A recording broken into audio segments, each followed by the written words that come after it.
Yo, yo, yo! Good morning, guys. Welcome back to the stream. Wow, look at DPW taking off here. Is this the beginning of its upward climb? I think it might be. Let's quickly review DPW here. And first, a little bit of housekeeping, guys. First of all, welcome. Welcome back to the stream. We're first review the watch list, then we trade the market open every day. Hope everyone's feeling good, ready to go. It's the last trading day of the week. It's Friday here, so let's make it count. September 4th, and it's September 4th. It's 9:15 a.m. Eastern Standard Time. We got another 15 minutes here before the market opens at 9:30, and then we'll wrap up trading usually around 10:30 to 11. DPW, I'm still watching this one closely. Nice breakout here. Might buy this pullback. Remember, guys, this one's a 10 million float. U.S. Electrical Parts and Equipment Company. They have a partnership. They're expecting a lot of EV charger product orders. This is definitely the lead gapper on the day. Really, really nice ticker so far. 18 million float. Former gapper as well.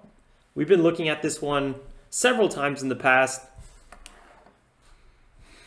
Last few spikes haven't been as good. Hasn't really held the high so well. This looks like some pretty decent volume here. I'm going to keep a close eye on this one right now. Might do some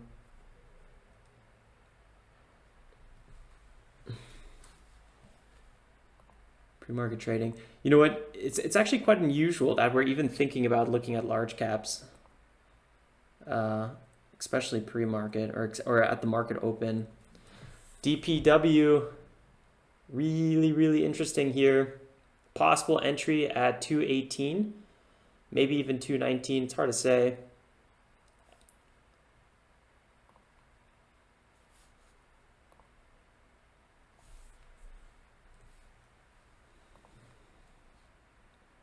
Some pretty decent volume coming in just now. We got another 14 minutes before the market opens, so no stress.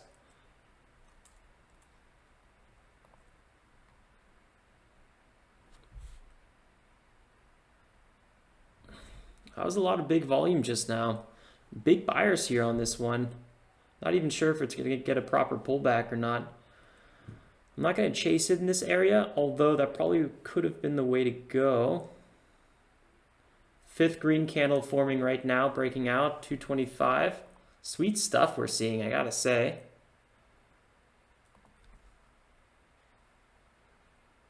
Nice, nice, nice. This is definitely the lead gapper today out of all the small caps.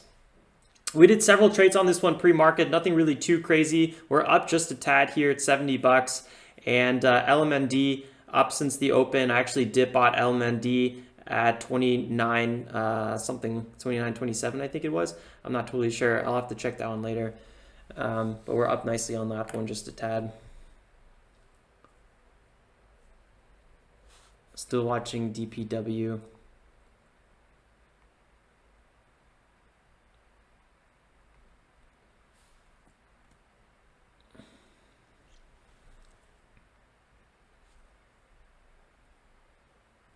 Thanks, Lisa. More support now at 220. 223 has a lot of support as well, but I feel like we're going to pull back to at least the 20s, 220 or so.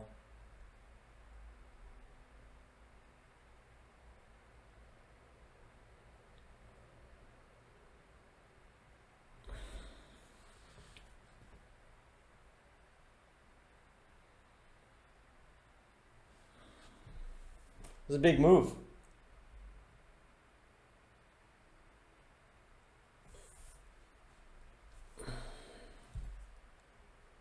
Good to know on AP Pro. Yeah, I'm always looking at our 180-day moving average. Right now we're above the 180-day moving average. On the 4-hour, we got definitely some resistance here.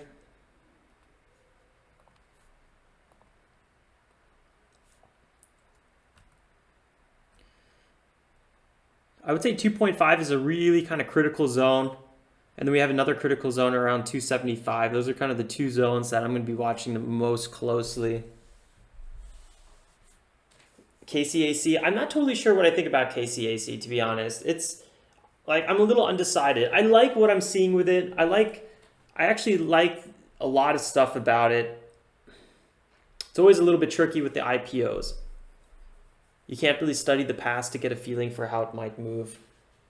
So you just got to trade the intraday price action as best as you can. Morning, Corey.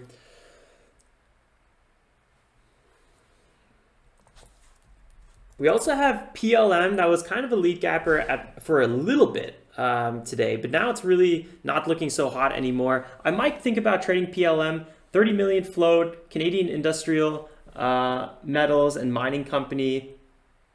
They had a reverse split on the 26th of August, and they had a water permit approved today. Nothing really like too crazy catalyst wise. But it was at some big recent lows, so picking some of this up on any dip of $3 might be a good quick little move. That's kind of what I'm thinking here, but I'm not gonna try to overstay my welcome with PLM, so I'm just gonna kind of keep an eye on it, but not do anything too crazy. KCAC with that 500 million plus market cap, 29 million shares outstanding. Thanks for letting me know, TA, for Webull. The information was on Webull. I couldn't find it on FinViz and some other finance sites, and TOS also didn't have it, so I was kind of not totally sure. So this was not an IPO. This was just a merger. QuantumScape merged with KCAC, right? Kensington Capital Acquisition Corp. And through that merger, they basically became a public company. And that's the company that everyone's hot about, the QuantumScape company. The other one was just kind of a shell corp, just kind of doing a little things here and there. Didn't really have any specific business needs or focus, just kind of all over the place.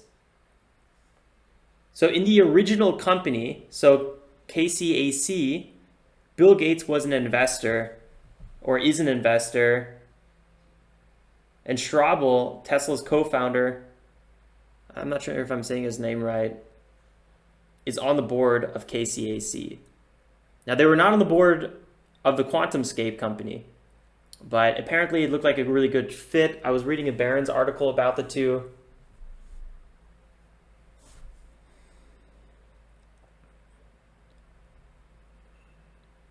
But it wasn't an IPO, it was just a merger with a kind of a battery producing company, or actually,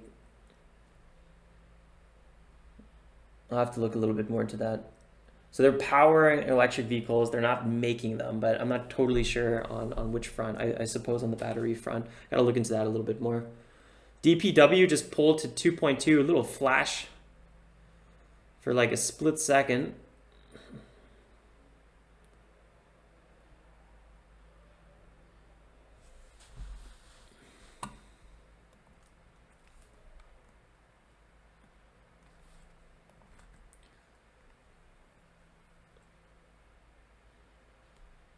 Man, there's so many tickers to watch today.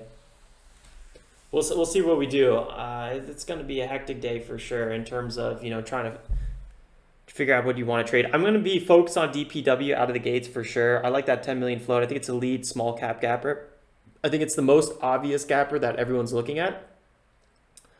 And then I'm going to kind of maybe look at some large caps as well. LMND, keep an eye on that one, as we do have a position with LMND now. Nice bounce here, DPW at 2.2, pretty solid little bounce.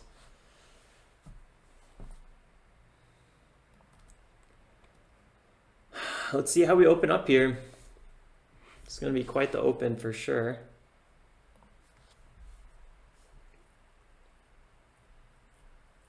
I was kind of expecting another small cap to jump on our scanners. So far, I haven't seen one, but maybe there is something else pounding around right now, or getting ready to. Yeah, SPY is up 0.5% at the moment.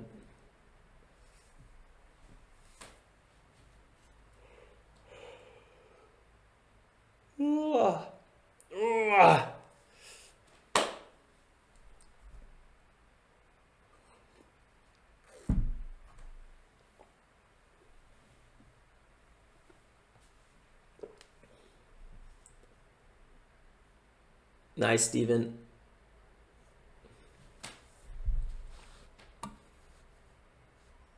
Yeah, so we could talk about DPW a little bit more here. Like I said, 2.5 is huge resistance zone, even more so like 237. That was the high pre-market, so that's kind of an interesting spot to watch. Obviously, like 245, 2.5 is always kind of that key psychological zone, and then 275. So the way what I've noticed with DPW, it seems to pretty strong with the quarters. So 2.25, 2.5, 275. Another big kind of resistance zone at kind of that 2.75, a little bit above that. So we'll see. And then $3, obviously, whole number. So that's kind of those kind of critical spots I'm looking for. I would like to buy some DPW right out of the gates on a quicker pullback, maybe to 2.1 or so. It really depends what happens here in the next 4 minutes. I'm not totally decided on it. It's a little bit tricky in this area. I'm sure there's a lot of people holding the bag on DPW. You know, that they had a huge reverse split here. 1 to 20, that's a pretty hefty reverse split. So probably just a bunch of dilution in this ticker. Definitely want to be a little bit careful, guys, with DPW. That long-term chart's not very nice. Yeah, Benny, always a good reminder. If you're going to be holding overnight, guys, remember Monday's also closed, so you might have extra anxiety.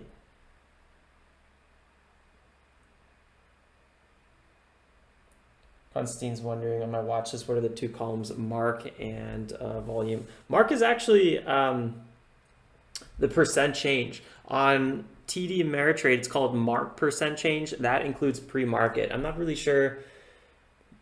I guess mark stands for pre-market. I don't know. It's a bit weird how it's set up, but if you just do percent change, it doesn't include pre-market. Dollar volume is, I actually have it in the video description below. It's a formula that calculates basically the price times the volume and generates the dollar volume, which makes it a little bit easier to compare, you know, if 50-cent stock to a, I don't know, $3 stock or a $10 stock or a $20 stock. That way I can sort which one is, you know, the biggest runner based on dollar volume, which I oftentimes use once we move from the gap scanner to the small cap.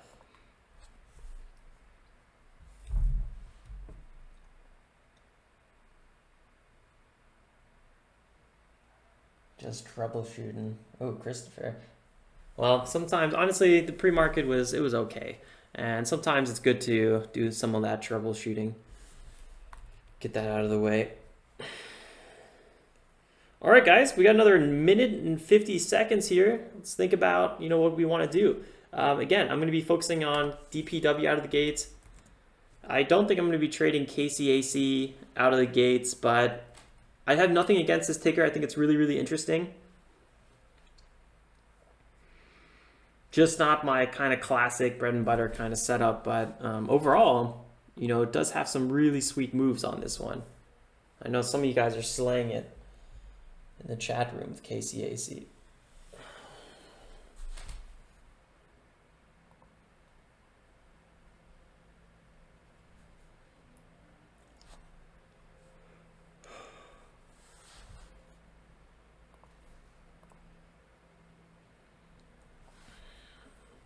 So the Dow Jones had that big red day, including the SPX had that big red day.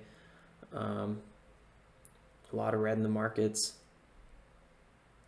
And then NASDAQ had, I think, the biggest red day, which is totally normal. Typically, NASDAQ has the biggest red days. Man, this recovery and this run up after Corona, I just can't believe it. Honestly, it's a bit mind blowing, to be honest. It's like an 80% move.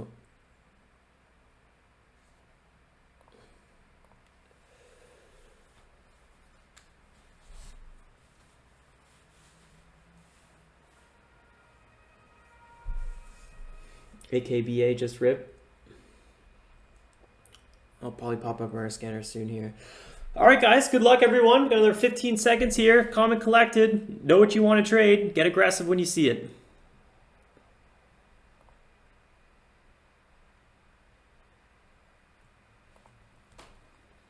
Would not be surprised if DPW took off. Instant buyers coming in here. That was a nice bull flag. Technically, it's forming. I'm not going to be getting long just yet because I don't like that last few days leading up to this one. Bit of a sell-off.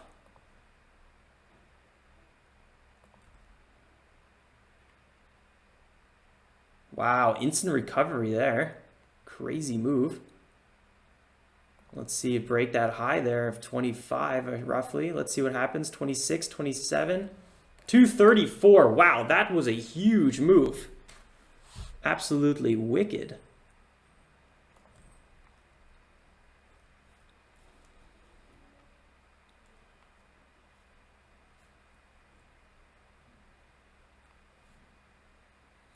Looks like it's pulling back just again here.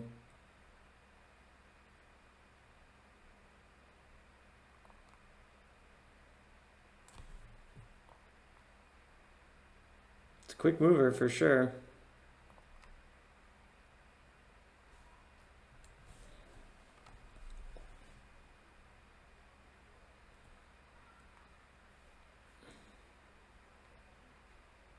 Be a little bit careful with this one, guys. So far, just straight up flushing in every direction. A little bit of a rip and then a dip. 7% down from the open right now. I wouldn't be surprised if it had a little bit of attempt here to get back above 2.2, but I'm not going to join yet. I'm going to look for that break of 210 and think about getting long on that break of 210 if it does happen. I'm not totally sure.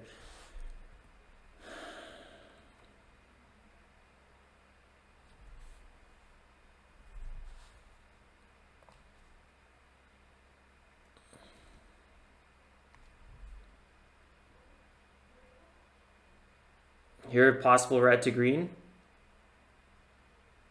I'd be taking profits if I entered on that 210 move. I wouldn't be holding past the 9 EMA, 4%.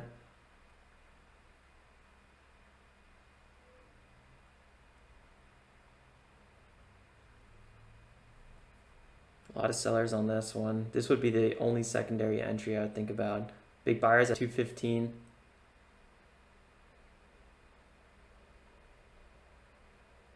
Got 30 more seconds till a new minute starts.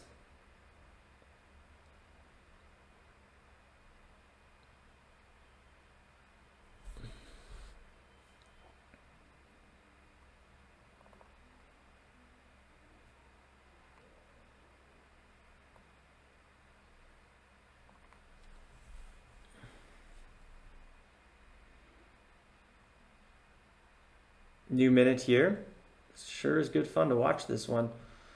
Let's see if he can get back above the, no, it doesn't look like the 9 EMA is going to break.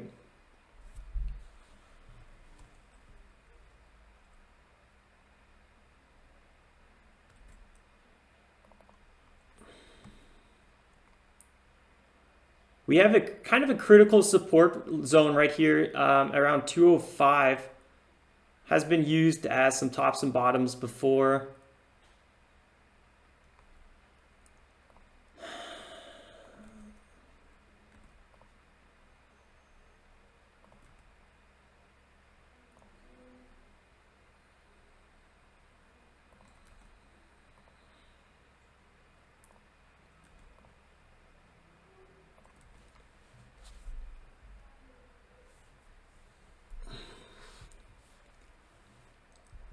RETO looks like it's popping up on our scanners as well. Just going to be checking out some other tickers.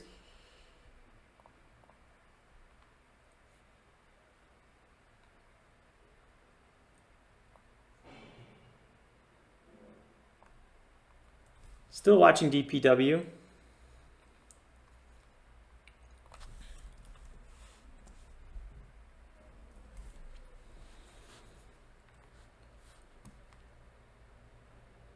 Pull back here to 206.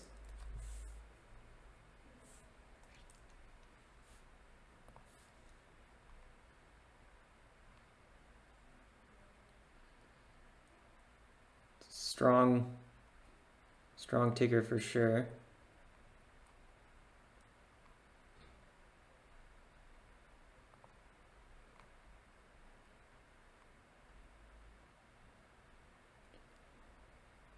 Let's see if there's going to be one more candle here. I'm not totally sure what we're going to get.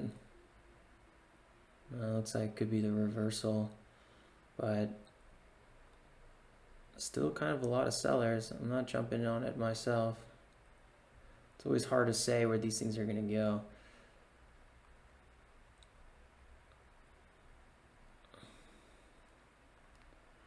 Big buyers there at 205.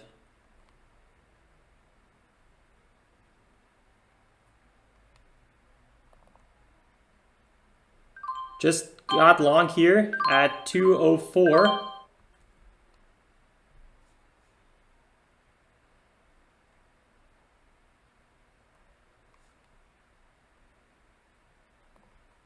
Looking for a little bit of a dip. I mean a retrace here.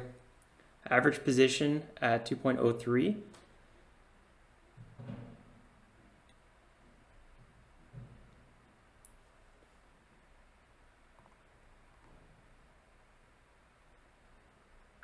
It's going to unload half my size here.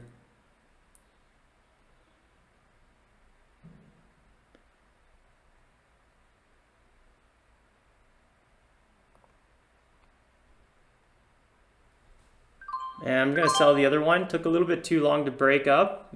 Small trade, about 4 cents a share. Make about 2% profit on this one. Used a little bit bigger position size. Nice to kind of take those profits.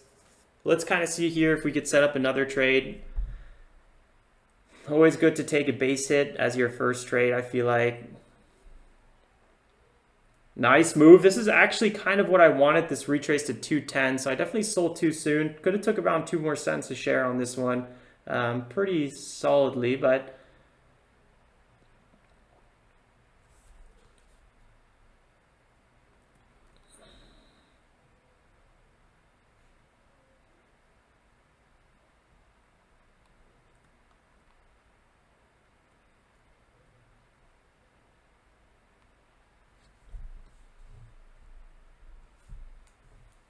yeah, TOS is super slow. Nice little pull here on DPW past 212, or at least 212.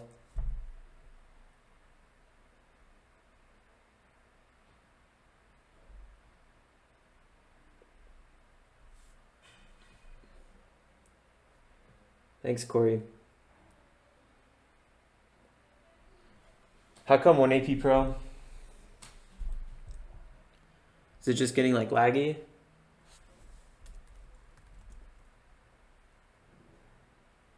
Another 2% move on DPW from since I sold, so that was a pretty good bounce. A little bit too conservative for me, but I would have not been surprised if we had another low retest. And yeah, wow, man, KCAC absolutely wicked. Sweet move on that.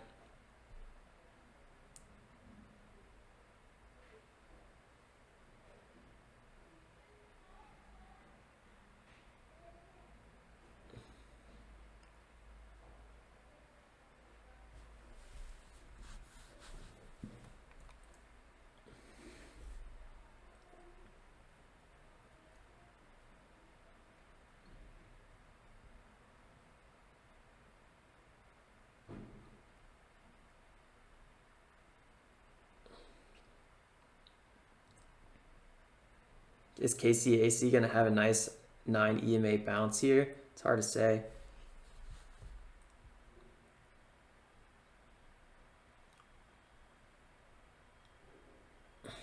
DPW pulling again.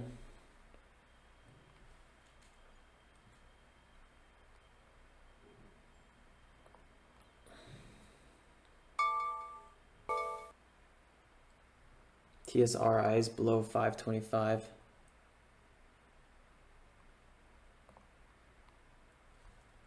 Possible entry on DPW, entered on DPW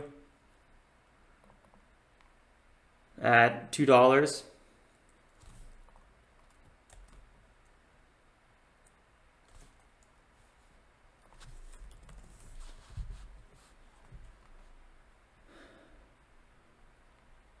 would be another base hit if I get lucky here.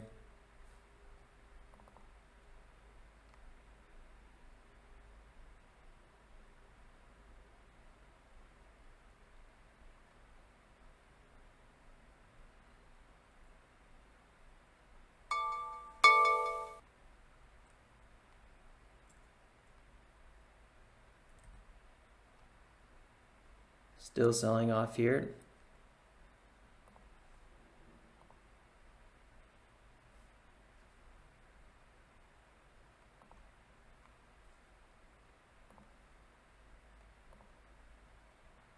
Seeing if I could get out at 203.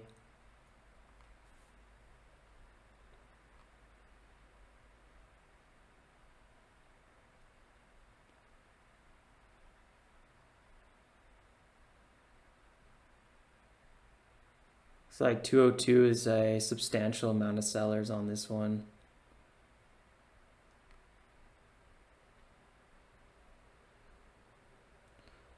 Buyers back at $2.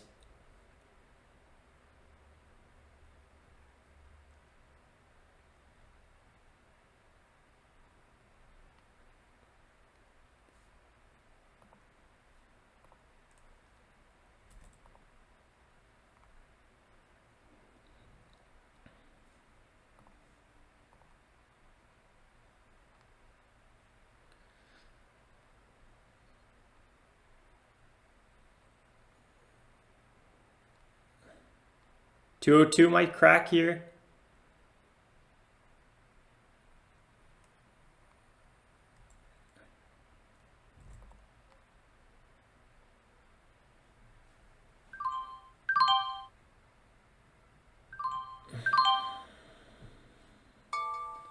Definitely having a hard time, this ticker. Closed here, very small base hit, another 2 cents, about 2 per. That was like a 1% trade, very, very small. We just had an alert go off here. Very small hits so far for me. TSLA, PLM.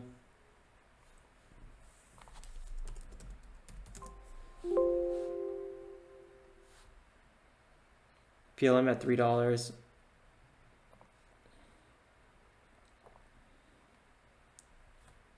Would still think about DPW if it pulled back one more time. It's hard to say what kind of range would be a good entry, but I think somewhere in like the 98s, 97s wouldn't hurt. You guys know that I'm looking at PLM as well. It's a slow mover, doesn't have that much interest in it. I'm actually just kind of cancel my order here. I'm not really, don't want to think about it too much. I'm not as hot about it as I thought it could be pre-market. DPW finally went to that 203, but I just couldn't really get myself to hold much longer. I was looking for that quick move to 203 and then buying back at like 205. I'm a little scalpy right now. I'll admit this is a bit scalpy here, which is fine because you know we're in a downwards trend. I don't really trust this one that much. I'll take my profits if I have them.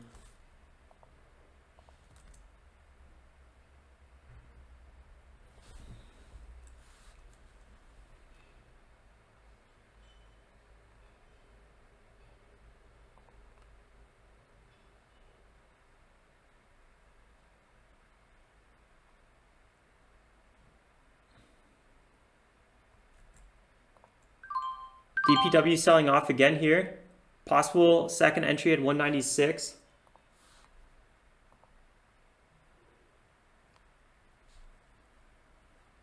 Small size.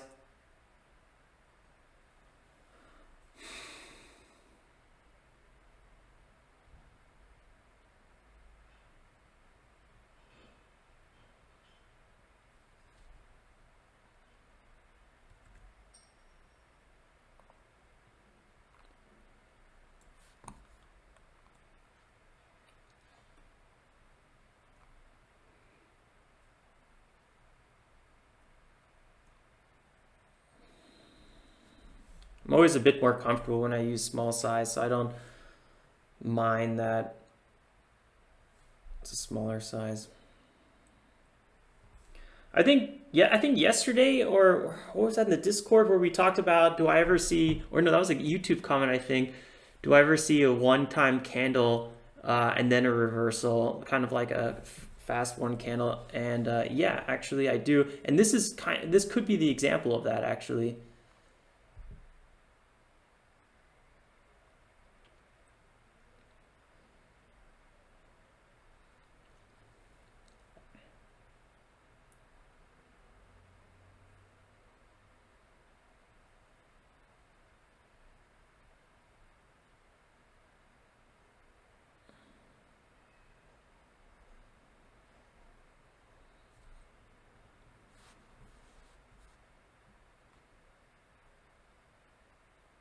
Small caps still don't have that much volume today.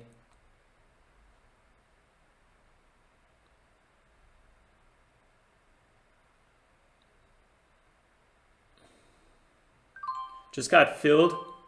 Another position.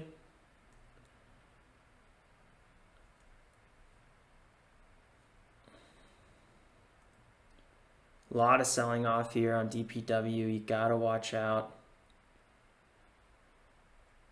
Average size at 1965.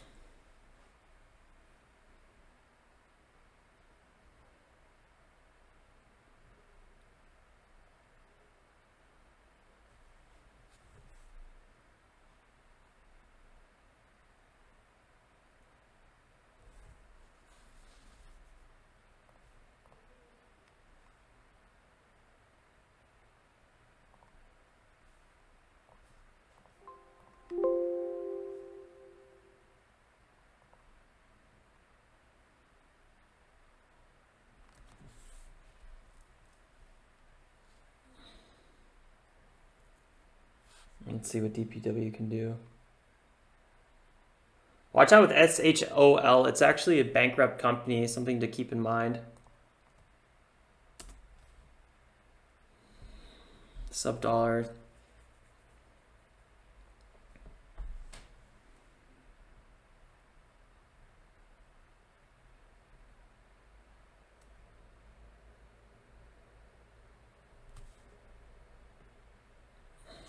DPW now from the open down about 14-15% and 18% from that wick.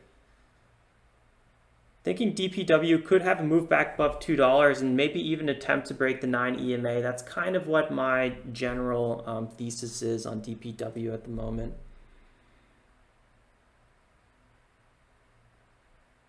Still a lot of sellers though on this one.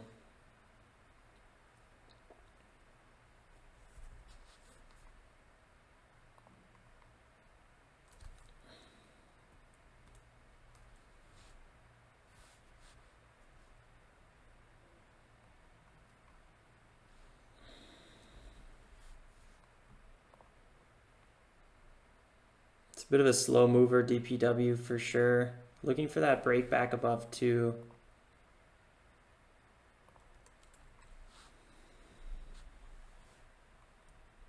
Wow, big sellers there.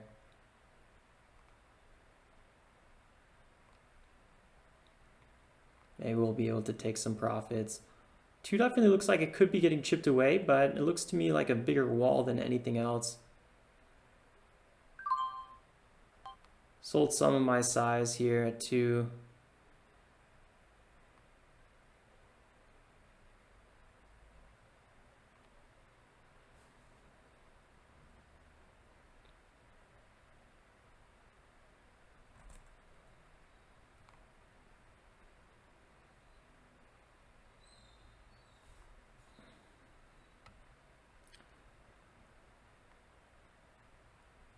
Possible attempt here, secondary attempt here to break 2.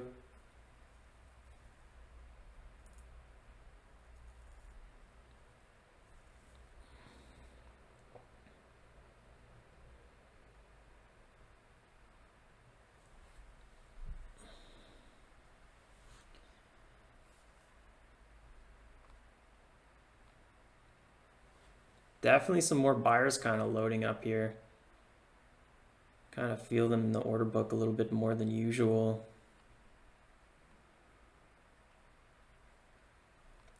Maybe we'll get an attempt here at 2 in a second, but it's hard to say.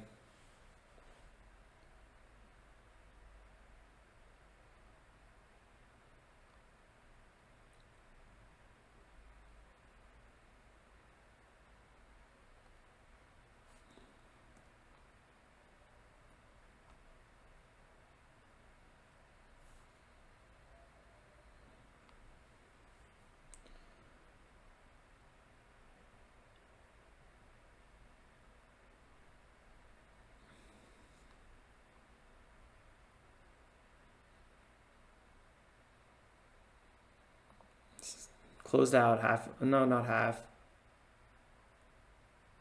Smaller portion of this trade, like 15%.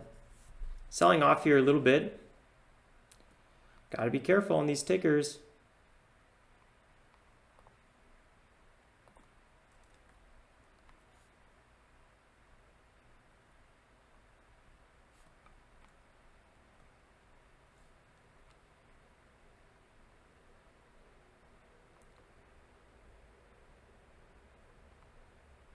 It's a very low volume move.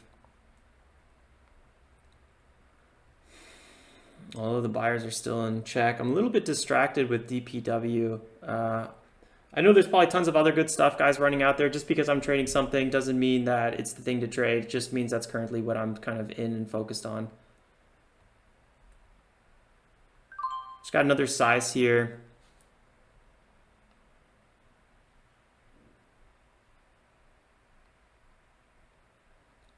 Still original thesis.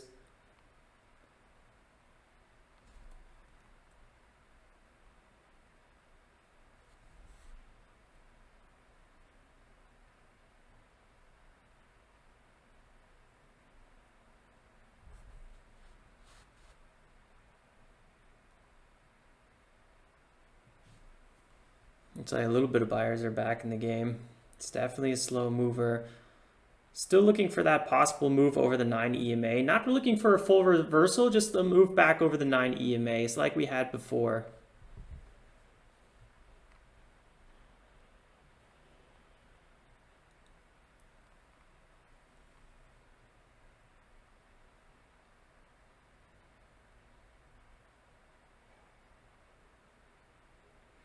I like the fact that this is a going over the last candle with such low volume, make me a little bit more confident. I'm really kind of curious if we're going to see this go back over 2 at least once. That's kind of the big question at the moment.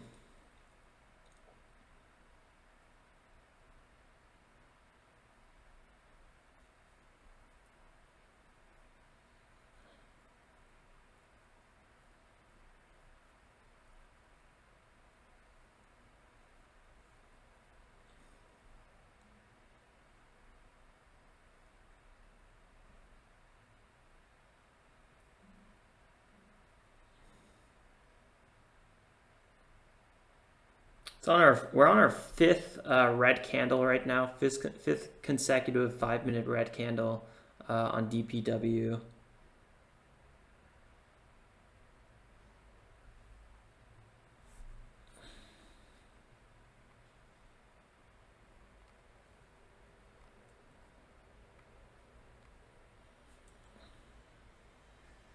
Just broke 92 for the first time.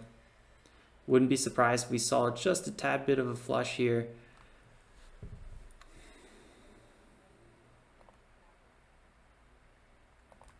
Next key support zone.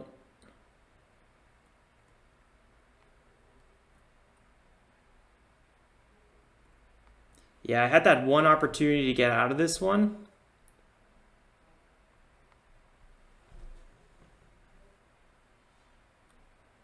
Yeah, a lot of sellers on here. Held this one too long. Is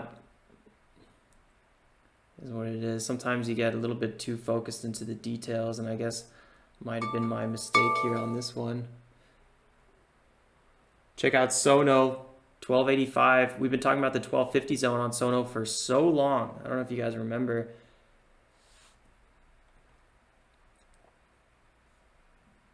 That was a 1-minute pullback just now, and then the next minute we popped right back up halfway to the candle. tends to be fairly bullish signs. Let's see what we get out of this one.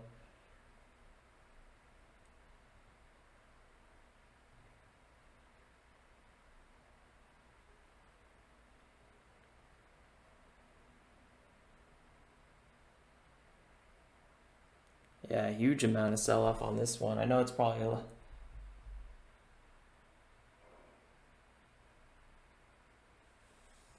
ferocious dip here. DPW trying to get back to 195. We're gonna check out KCAC. I pulled below VWAP as well. A lot of stuff selling off. Markets are still red.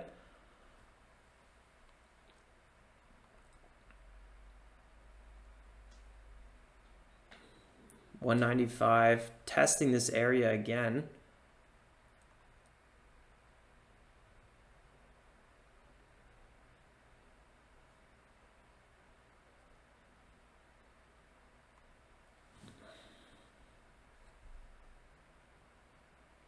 $195 is the big resistance zone at the moment. That 9 EMA, a lot of pressure on this one.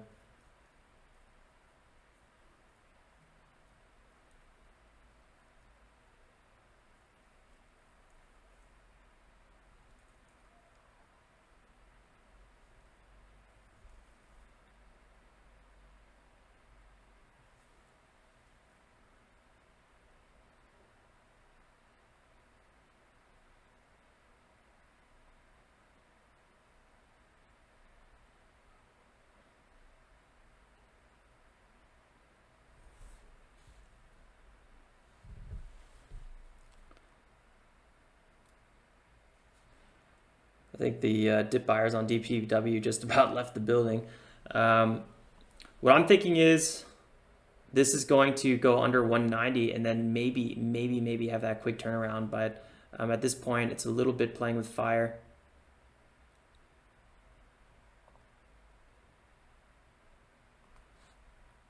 Closing some of my position at 190, trying to manage my risk here a little bit. If we get a dip under 190, I would consider buying back.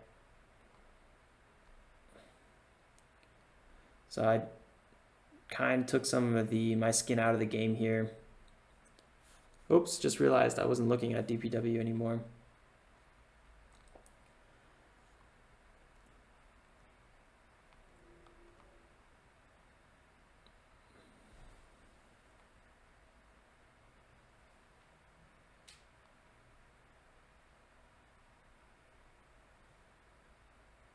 Yeah, I had that one opportunity to sell at like 94, but I didn't take advantage of it, so that was a little bit unfortunate on my end.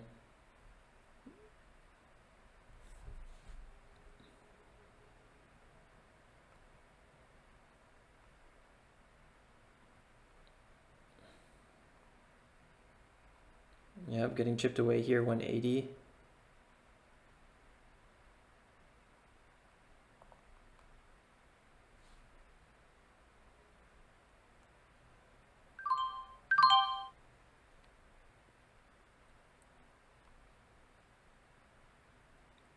Got some of my position back. This is kind of the setup I was thinking we might end up trying to go for.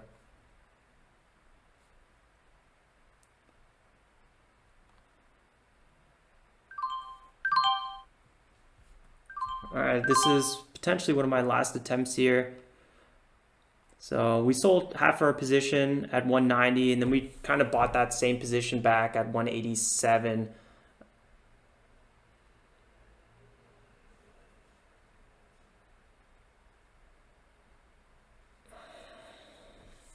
I always kind of say like, you know, I'm done, or like, you know, I'm going to give it one more try, but they don't give it one more try. This is kind of that one more try, because historically when I did that, almost every time that one last try ended up being, or having the potential for being like the, you know, the big winner, or not the big winner, but like the actual move that I finally would have got.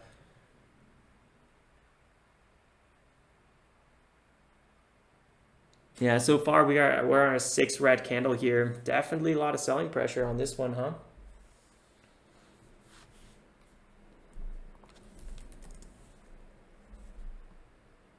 Tesla at 388. Woo, what a day. What a day today.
Still has a huge wall here.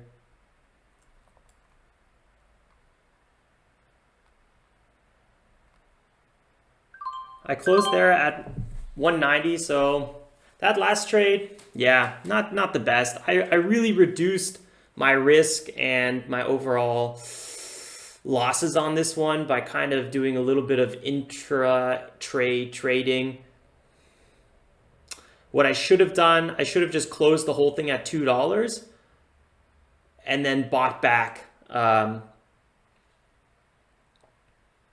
then just kept taking base hits. And that's kind of what I was saying pre-market. So I should have just kind of stuck to my original plan. Would think about trading DPT 1 or 2 or 3 more times. Where this one's on an overextended dip. So I mean, these are always what I look for. 1, 2, 3, 4, 5, 6, 7 5-minute red candles in a row. Nothing's guaranteed to reverse. Nothing has to reverse. There's no law saying that anything needs to reverse. But statistically, this one has that potential to maybe surprise us a little bit at one point. I don't think it's going to be like a 20% reversal, but I do think, we could have an easy 3, 4, 5% trade on DPW. Back at 191. Instantly hit 192. Yeah, maybe I just got out right a little, like it's 1 second too early. It's so hard to say with these small cap sell-offs. That was a really strong sell-off too. I was really waiting for that quick pullback just now from 1.9 to like 183, and then I would have probably rebought. Maybe it'll still happen, but at the moment, I don't know. It's hard to say. I'm happy I'm out. I feel like I sold that in an appropriate spot. Should have done that before.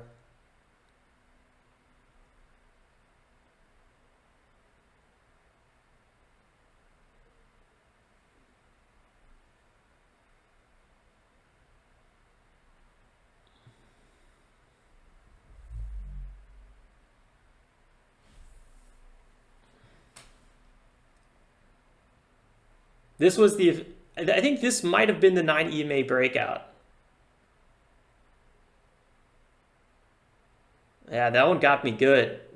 DPW got me real good. I read it wrong, totally wrong at the end. Well, it could still be a future setup. We know we have decent, really decent pre-market support right around 188. And that was actually where we bounced off of. So shame on me for not being able to read that better. So 188 was kind of the key spot. I think I was a little bit too attached to my trade. I didn't get fully out on. I think that might have shook me up a little bit, or that could have been my problem. And and then around 182 would be a perfect double bottom. So if we do get a pullback below like 184, I'd probably start picking up again. It's just always really hard to say.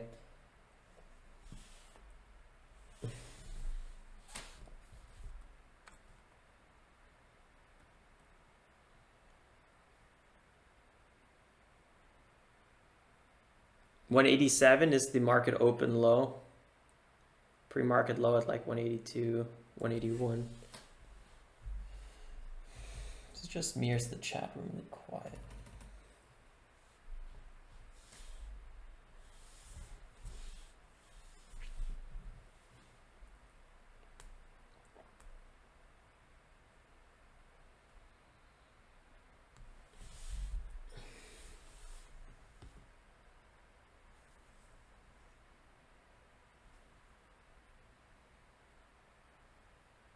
So that was the first green 5-minute candle there on DPW. That was on the 7th candle.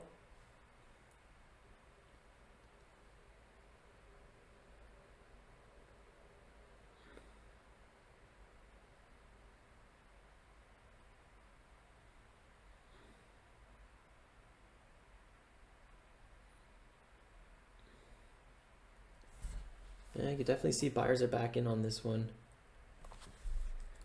What are you guys trading right now?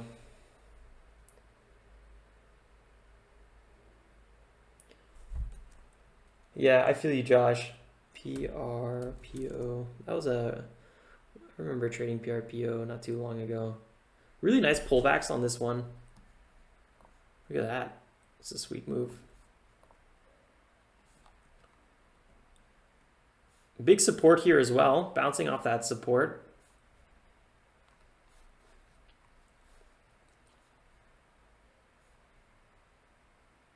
Kind of that new resistance around 2.5.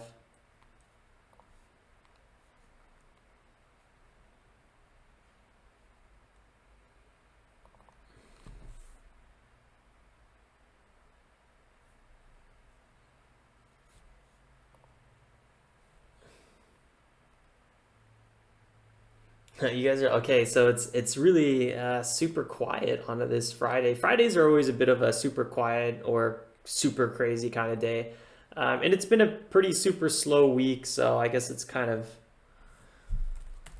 moving along.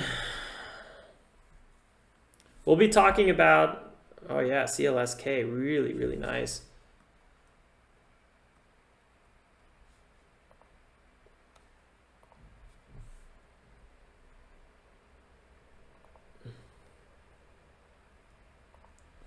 Very nice.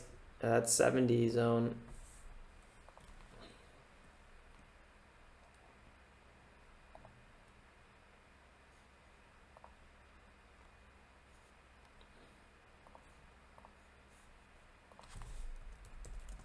CLSK would have been a great, it had three perfect bounces.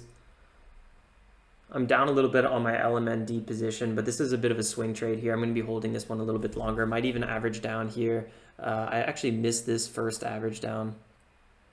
2% bounce, pretty nice.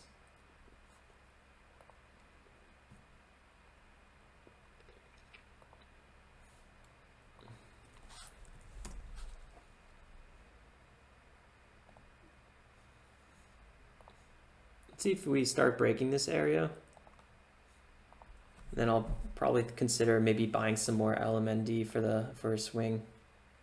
This is past IPO prices now on LMND. We'll talk about this one a little bit more after 10:30.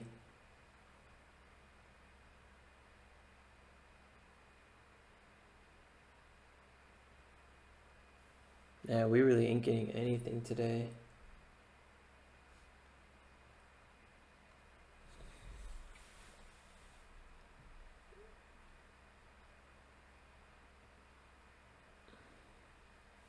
Even DPW is just so slow. I wouldn't want to really trade this on a move that's already gone like 5% even, to be honest. My target on DPW would be that $2 retest, maybe even more like $1.99. Yeah, I can't believe I traded this one wrong. That last, I should have sold everything at 2 and then just kept on doing the base hits. I don't know why I wasn't doing my base hits on this one at one point. So that was a total mistake on my end.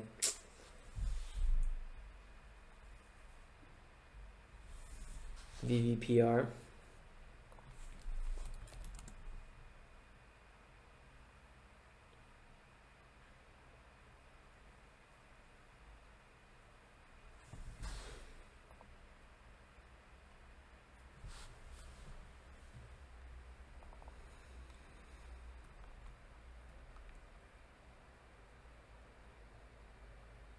Watch out, there's not a lot of volume yet on VVPR today.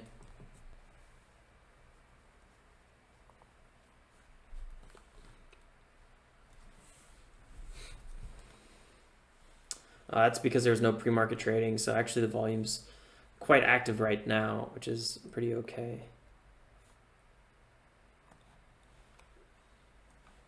All-time high territories.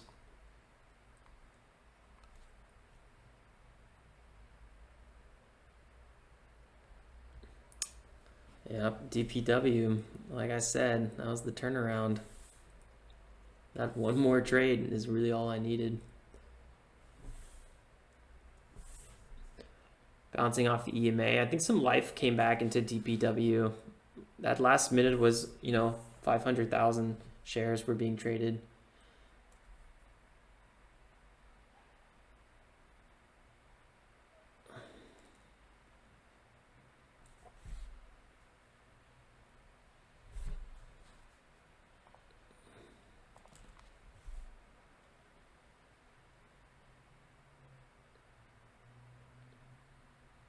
Yeah, I don't know.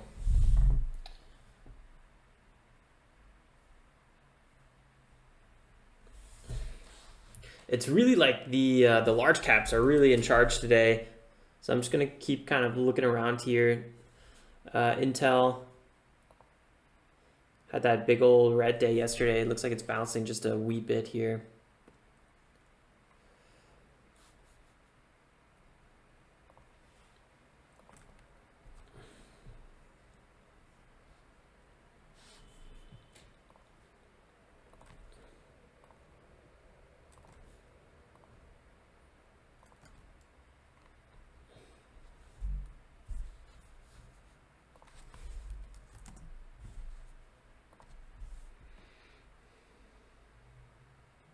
Yeah, PLM had a nice little reversal as well. That 30 million float with that water permit, Canadian Industrial Metal and Mining. If we just go here to PLM daily, actually let's go to the weekly quickly.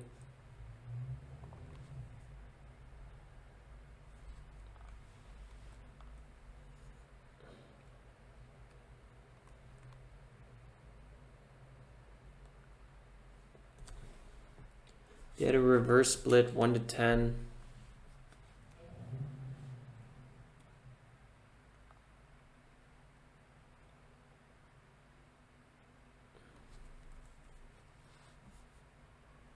Yesterday, they're selling off today still.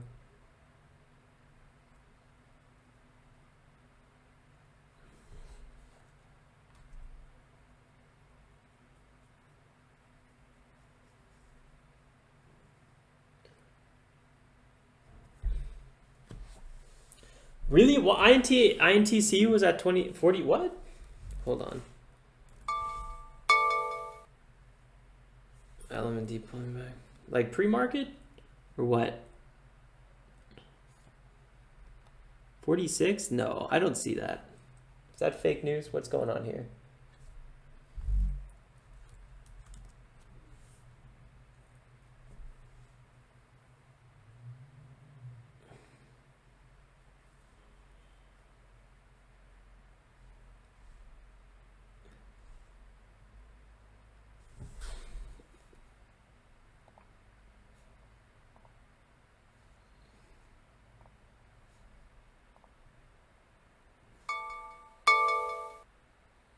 Oops.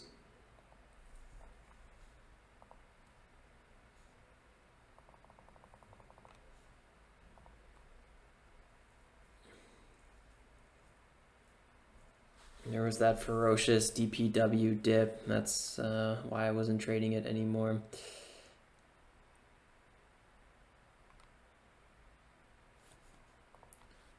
I'll definitely be jumping on LMND for a possible second trade. I really like it in these areas, so I'll probably be holding this one for a little bit.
This might be an opportunity to get average down here on LMND a little bit.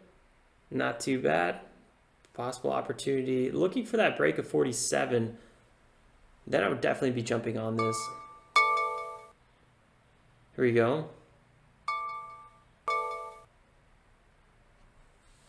Went to 46.9 just now. 46.89.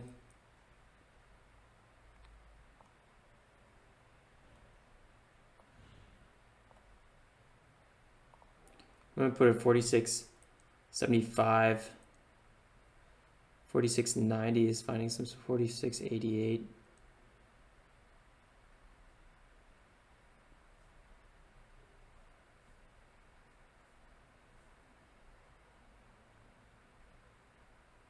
Looks like there's quite a lot of buyers here in these lows 40s, 47s.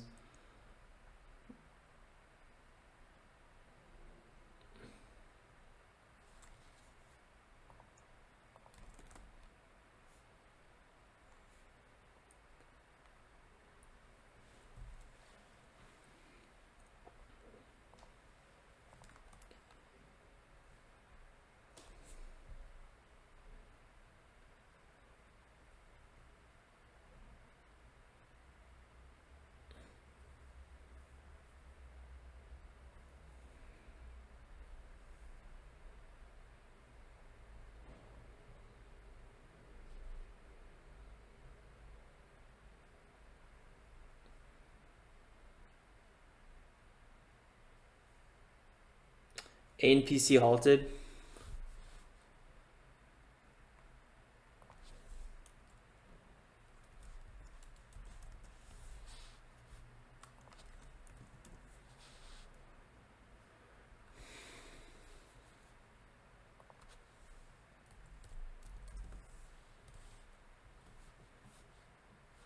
Oh yeah, ANPC looks like totally back in the game. We'll talk about this one in a second. I'm just gonna quickly get my second fill on LMND.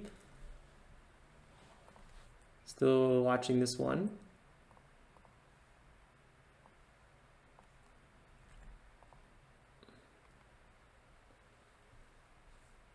Will it have another crack here into the 80s? That's the big question. 46.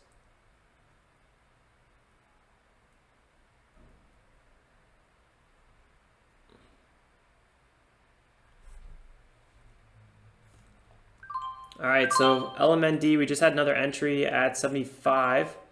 So we're officially long 80 shares. So about a $3.6 thousand position size. I would be comfortable getting this to a $5,000 position size and holding this for a swing trade. I would do it in my IRA account, but that account, is always capped at a certain amount of money. Right? Because it's a cash account. So we don't always have funds available. That's why I'm actually doing a little bit of swing trading in my margin account, although I'm not a big fan of swing trading my margin account because now, I'm looking at a swing trade in my overall day trade portfolio, and I'm not the biggest fan, but I have to take advantage of these crashing prices. It's looking pretty nice. So I'm thinking about, you know, accumulating several stocks with my margin account as well. If there wasn't a big sell-off, I would not be probably doing this. So I'm totally fine with holding all these companies, you know, months even. Although I obviously don't want to do that, but I'm just saying, you know, these are swing trades. These are not day trades right now. Okay, so ANCP, this would be a day trade. ANPC, let's talk about this bad boy. So what's going on?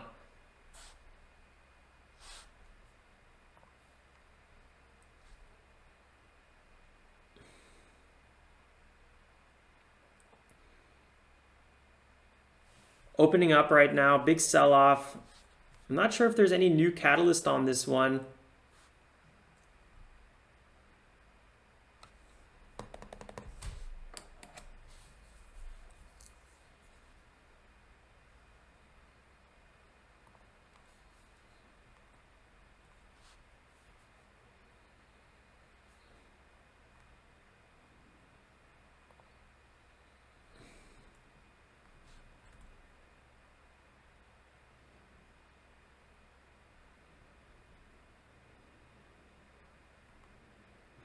ANCP, hold on. What's up, Satoshi? Eugene got a fill at 571. Nice fill. I was right there at 68, but I didn't get filled.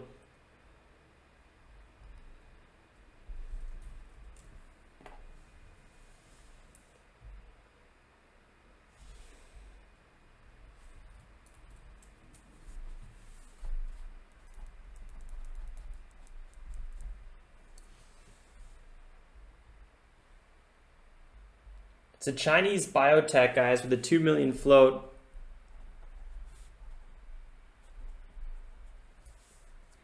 Right now they're up about, so 2 million float really gives it that spike ability, right? Right now they're up only 20%, which really isn't anything too impressive. We know that there's big resistance right around 6.5. And then again, roughly around $6 as well. Right now we're kind of in that $6 zone. We have a shoulder at 630 that we have to get through. That's a point of concern. Most of the volume so far is on the sell on ANPC.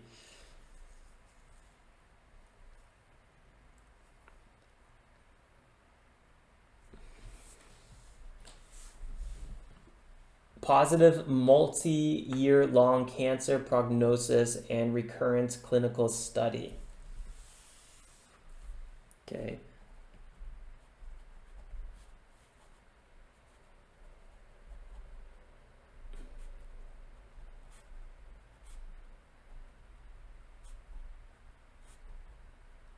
It sounds good.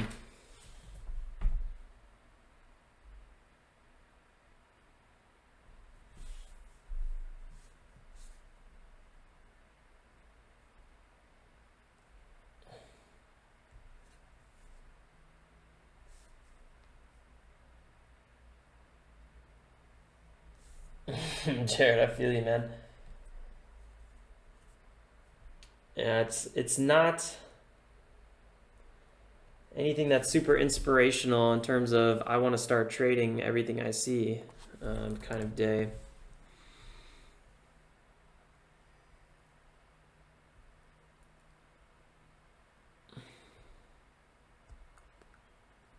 Nice little touch here on VWAP though.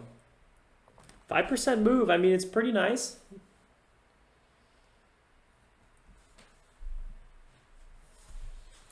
I also don't like the fact that SHLO is just like the only thing creeping around this bankrupt company. Just gives me the creeps a little bit. Not even really sure how many people are actually trading this one.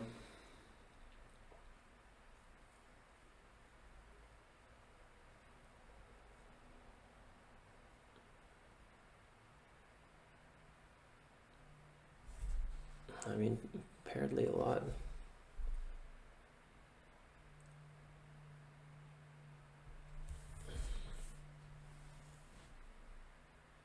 10:24 now.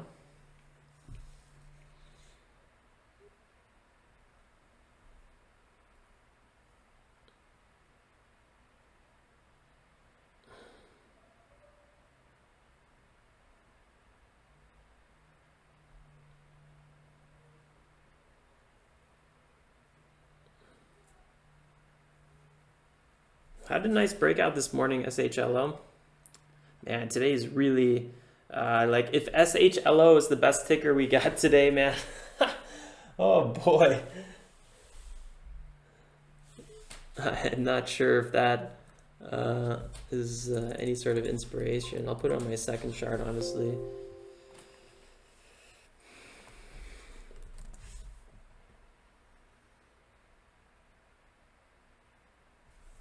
AMC back at 6.5.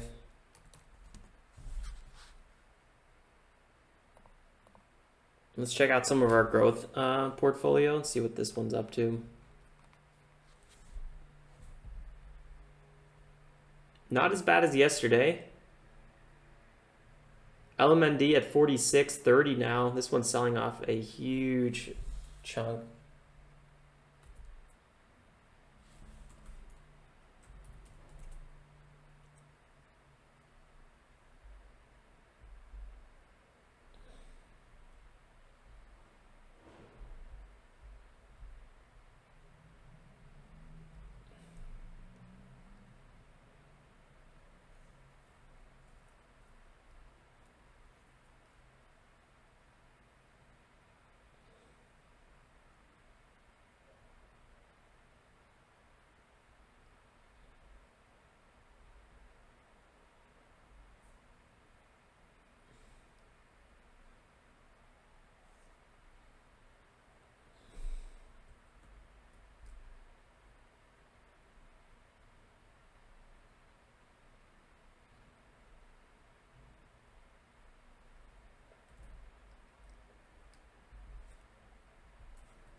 LMND just had another bit of a dip here. So 5K is my kind of max probably position size I'd be willing to take on it. We had another dip here. I'd probably think about entering like this low.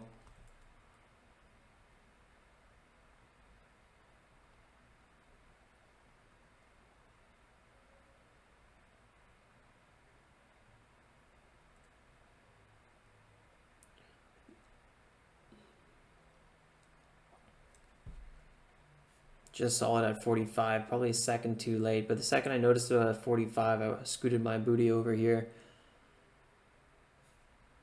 Let's see if we can pick some shares up on the next dip.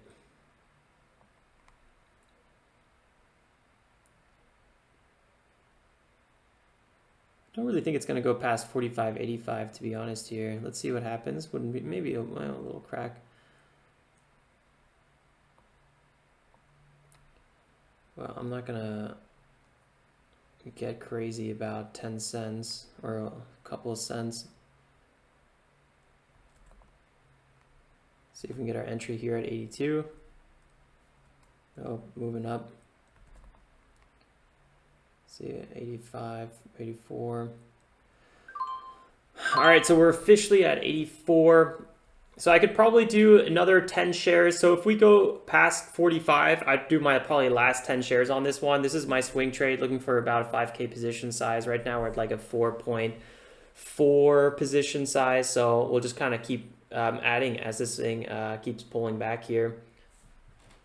We've been looking to get into LMND for a really long time, pretty much since the IPO, and then I was constantly waiting. I was originally going to buy here at 55, which actually would have been a really good swing trade. And now I'm just looking to build up my long-term position on LMND.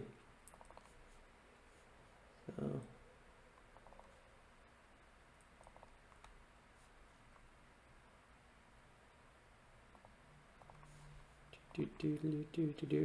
Look at that nice SHLO, guys. Almost a perfect pullback to VWAP, and then a little bit of an explosion move from there. Crazy stuff.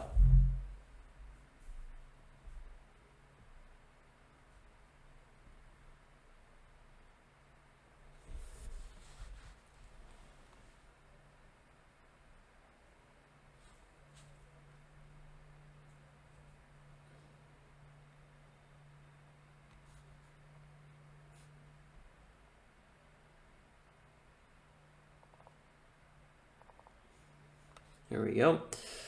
So we have that new low at 45.4. Crazy, crazy stuff.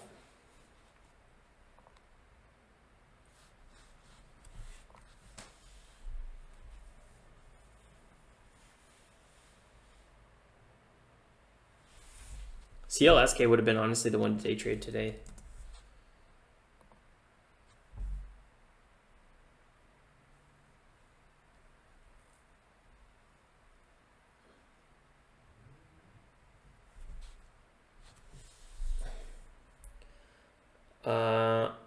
I don't know. Personally, me, I would be closing, if this was a day trade, I would be closing anywhere before 8.5. I might break 8.5, go into the 8.6s. I feel like that would be really pushing it. And then anything above 8.7 would really, really be pushing it.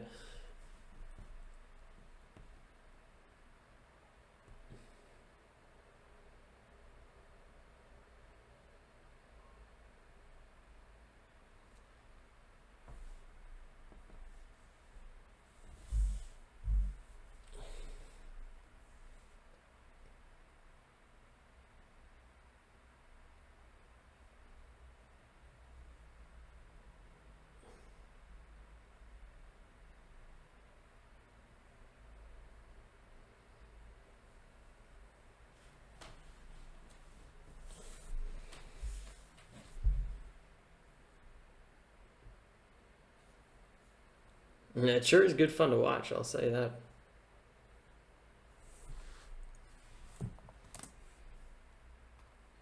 Look at LMND. This thing is just, the sell-off is really, really impressive. You'd think there would be some press release on LMND or something like that, but I'll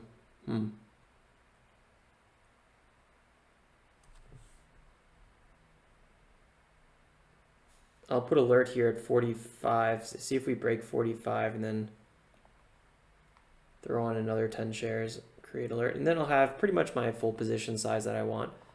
Let's see here. See if we break it.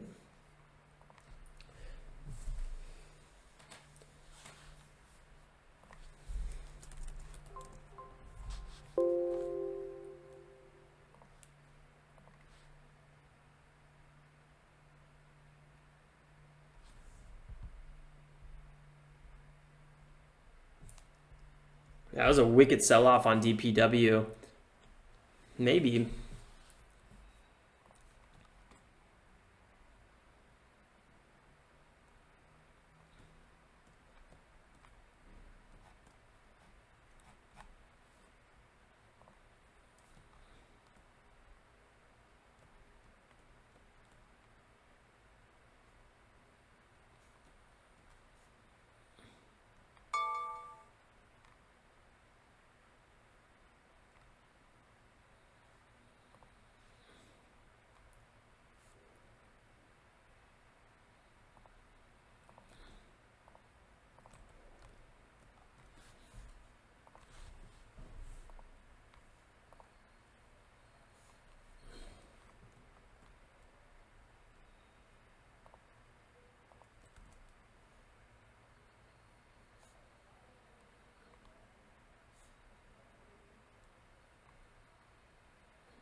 Today I'm like so I feel like all of our swing trade entries that I've ever wanted are currently getting executed. So it's like hard for me to even focus on day trading right now. Just kind of allocating our position sizes.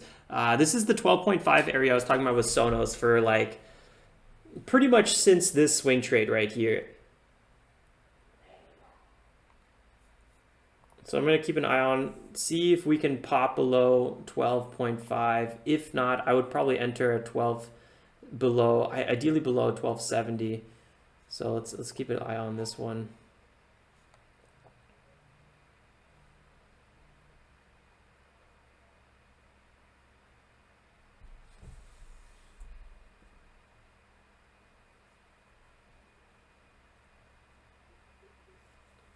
Yeah, I'm not even looking at my investment portfolio today.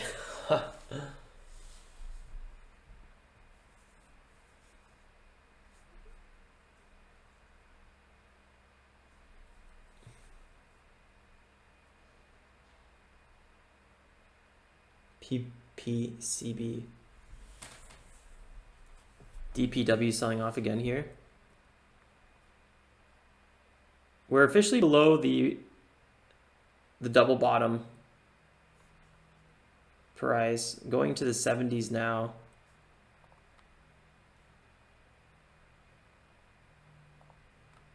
Dipping harder and harder.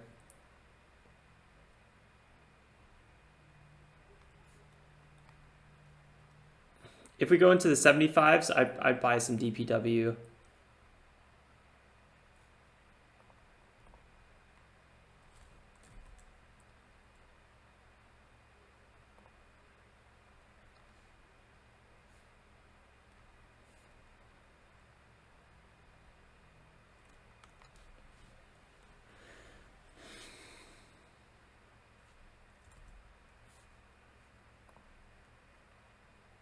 Just realized I was in the wrong account. Tesla's down at 380. Oh man, guys, today is an absolutely wicked day in the stock market.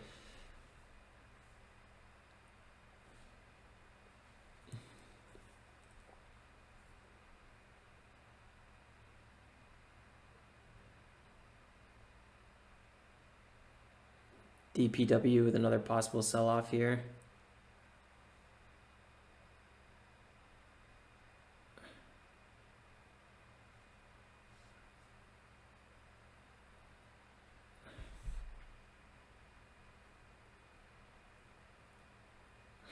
There's so much going on. This is honestly overwhelming. CLSK just had another pullback.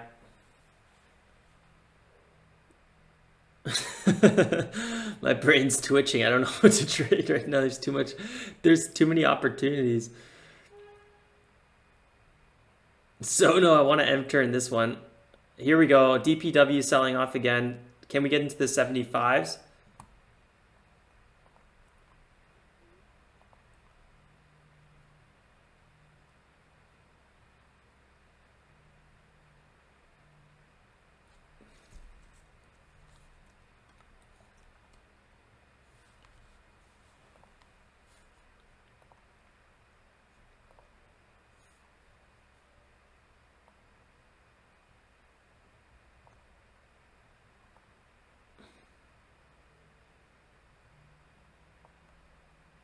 See if I can enter my Sono trade already. I like this price target. Anything at 55 would be killer, I feel like.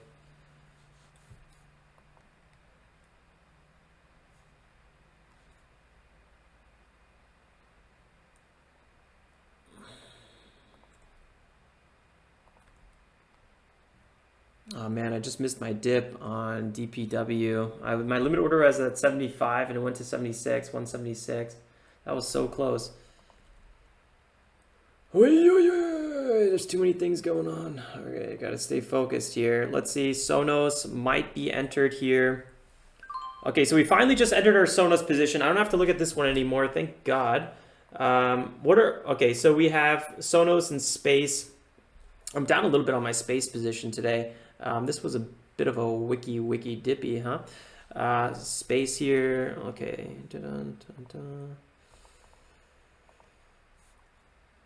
Yeah, big sell-offs on space. I would actually probably consider even closing my space position on the next retest above 16 because this sold off bigger than I wanted it to. With Sono, so we had that entry at 12.54. That's kind of the price point I was talking about for a really long time. If we somehow hit the 12s, I would probably buy a little bit more of Sono. So I don't miss it. I'm just going to go ahead for like 12.10 and say buy. And I wouldn't want much bigger of a position size on this account. This is my $25,000 challenge swing trade account. So I'd probably be looking for something like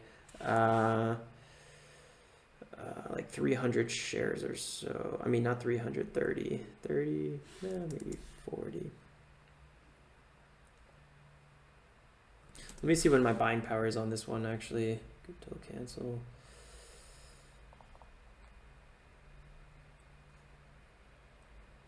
Okay, yeah, so let me actually make it 40. And then we'll go ahead and close this one.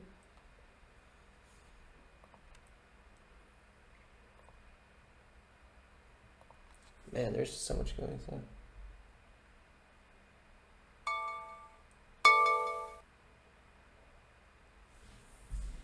Sono now sold off past 45. Okay, that's fine.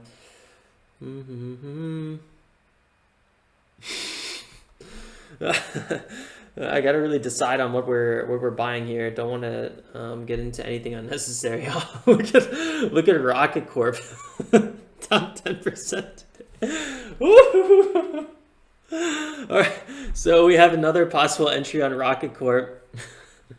I think my brain's about to just go inside out. I can't think like, right? This is just allocation madness.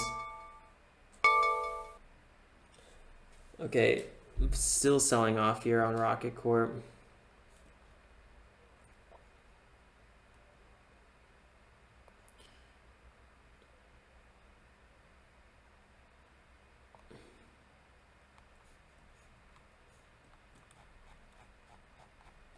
I'm missing all my day trades on DPW, which is fine because it's such a slow mover.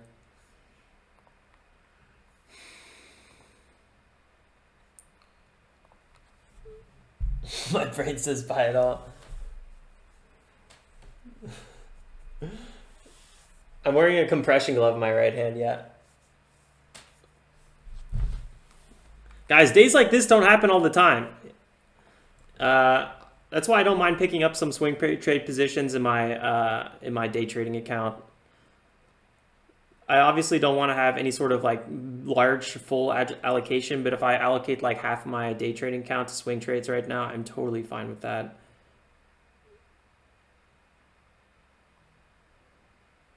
Look at RKT just selling off like an absolute blizzard. Hold on, let me remove my order. Let's see how low this thing goes.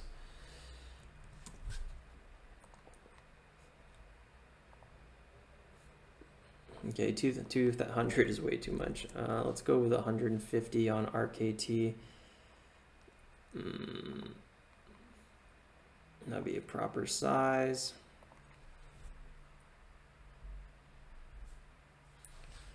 Waiting for that 23 to crack, and let's see how low we can go. Oop, there it goes. It's like someone broke the market today. Big buyers. Look at that at 22.90. I wonder if it's gonna get sliced through. I wouldn't be surprised. Yep, there it goes. All right, time for my order to get executed at 22.81 would be a nice fill. All right, boom, just like that. So 22.81. So that was our RKT swing trade, just entered. Hold on, let me think about here of all the swing trades. So day trading, we're up today. Swing trading, we're down today, which is no surprise. That's just how swing trades go. You know, we're going to be holding these for a little bit. So that's nice. Up $107 on DPW, which is better than in the red because DPW was absolutely ferocious. RKT, we're up a little bit on this one. Obviously, we're down 344 on LMND. We were up like $100 yesterday on this swing trade, so today it makes it feel like we're down extra, but we're not. So nice, RKTE, that was our next one. I think we just got the perfect low here on RKT. Now, nothing's guaranteed. RKTE could easily blow past 20 bucks. You got to understand this. It's not, we're not day trading right now. So I got to like, I'm really saying this to myself, not really for you guys. Spaces in the 14s. I don't even know if I can look at that one. That's really ferocious. Spaces in my IRA account. I could hold that one for a really long time. So no, not worried. NIO. My God, NIO.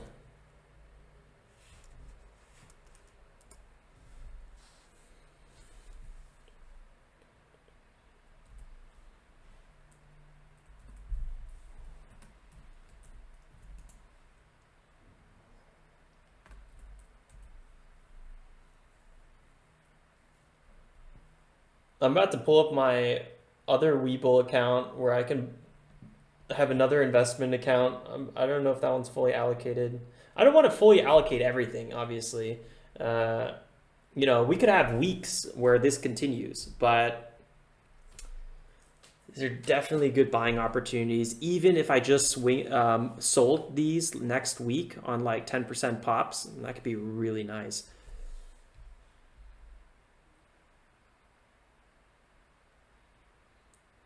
TA says RKT will go to 20. You're probably right. I honestly, everything is just in free fall right now. So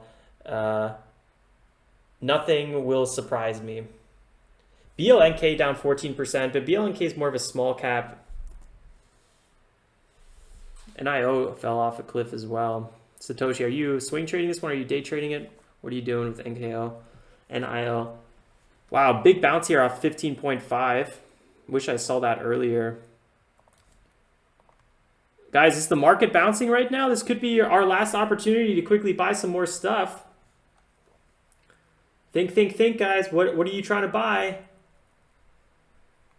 Oh, Lord, what are we going to buy? Oh, LMND. This is what I said. If this isn't 44, I'm going to do my last fill on LMND.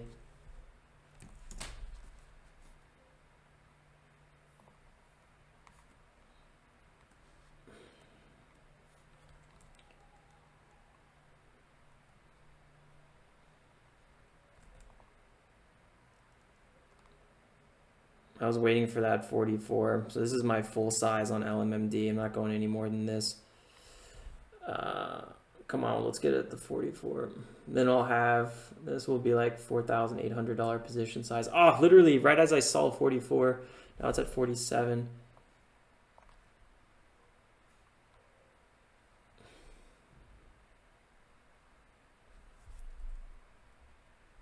Gotcha, Satoshi.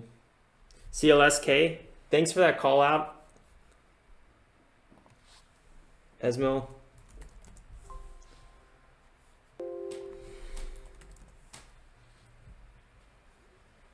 Wow. Guys, this is absolutely, I might even day trade CLSK quickly here.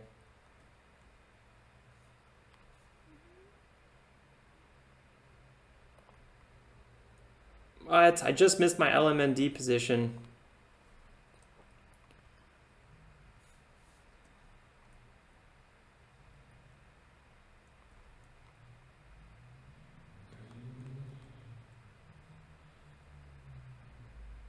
I was like, if it goes to 40, I should have just put a limit order in there.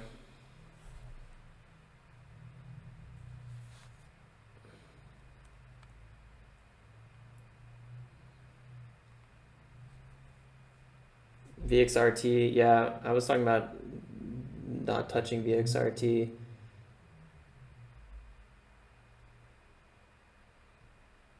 What's Tesla? Oh my God. Break your piggy banks, guys. We need every last quarter out today. Come on, why did I miss my LMMD position? Right, I was like, oh, I'm gonna buy some LMMD. It's like, nope, psych. All right, well, I'm just gonna keep this position. Maybe we'll get an entry at 44.60 or so. I'll be happy with that. I don't need a perfect low. It's not about perfect lows. It's not about perfect highs. It's not, You don't want perfect entries and exits. That just makes you go crazy. But if you can get a full position size around the price that you're looking for, that's usually a good thing to strive for. You know what? The only thing that's not down that much, which confirms my thesis of oversold and having found a bottom, is AAL. I mean, like, everything's selling off today. I mean, this is like a historically bad day in the markets, and American Airlines is down 1.8%. It's like, it clearly means who's ever holding AAL is a hodler.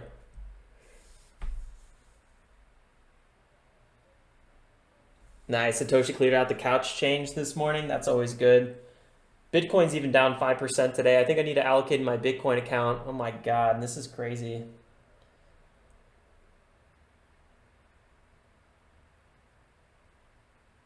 Yeah, AAL's waiting for that bailout. That's true.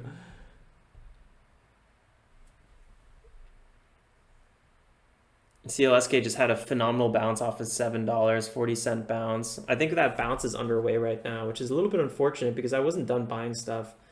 I want to buy more. There's probably a good chance we're gonna have more opportunities to buy a bunch of goodies. So no need to cry about it. Got some really nice tops and bottoms here at like $7. So that was a perfect bounce off of that $7 zone. Should have been more attentive to it. That was a 7% bounce. No, I don't have affiliate in Tesla. I'm going to buy Tesla in my investment account. I'm not even going to bother day trading it or swing trading it. I'm so bad at calling Tesla and Apple. I'm pretty much like, do the opposite of what I say. So I gave up trying to swing trade Apple and Tesla. So what I'm going to do is I'm going to wait another 1, 2, 3, 4, 5 weeks, maybe 2 months. And when both those companies, sell off around 20%, which they will at one point, I'm going to start buying blindly into Apple and Tesla. So that's my trading strategy, which is pretty much no strategy besides buying the dips and holding for... Because my investment accounts, I hold every trade over a year, right? So I don't really care what happens in the next month. Besides, if it goes lower, I want to buy more. So if I'm holding a position over a year for long-term capital gains purposes, I'm going to put it in my, that's a whole different story. CLSK is that's an example of a stock I wouldn't hold a year.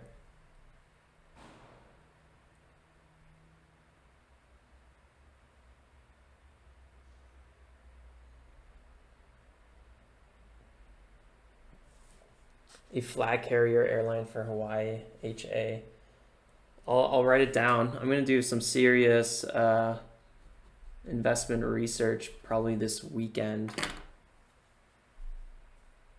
Yeah, I think I also need to call it a day at one point here because I'm just going to start buying too much stuff at one point. Maybe I need to walk away. Oh, Sonos, really, really nice price action here. Gotta also remember which accounts I'm in. That's also like half the hurdle.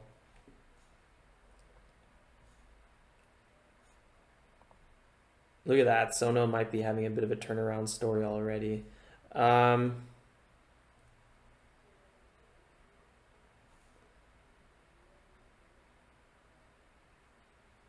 about 2,500 position size on Sono. It's just about right. That's beautiful. Okay, so I'm going to think about this a bit more.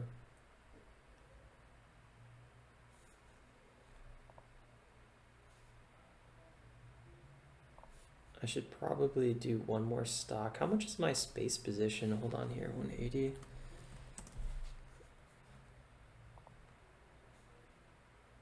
That's about 300. Okay. See, the IRA account is so annoying being a cash account. I'm always like, where's my cash in it? And it's always like in this freaking limbo phase of 2-day waiting periods. It's super stressful. Apple's down 6%.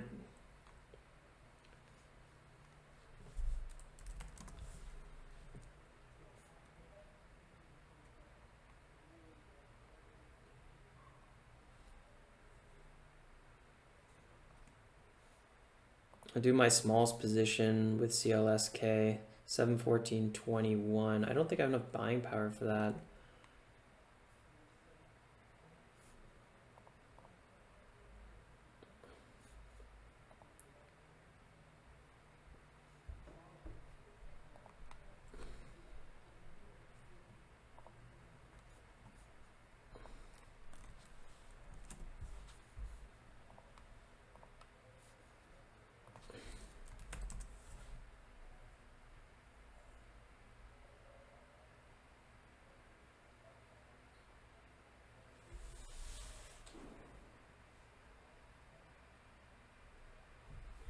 Yeah, the market's been so overextended for so long. Let me just think here. 714.21. So I'll do 300 shares. If we can get a fill here at like 7 something, I'd be pretty stoked. So yeah, it looks good.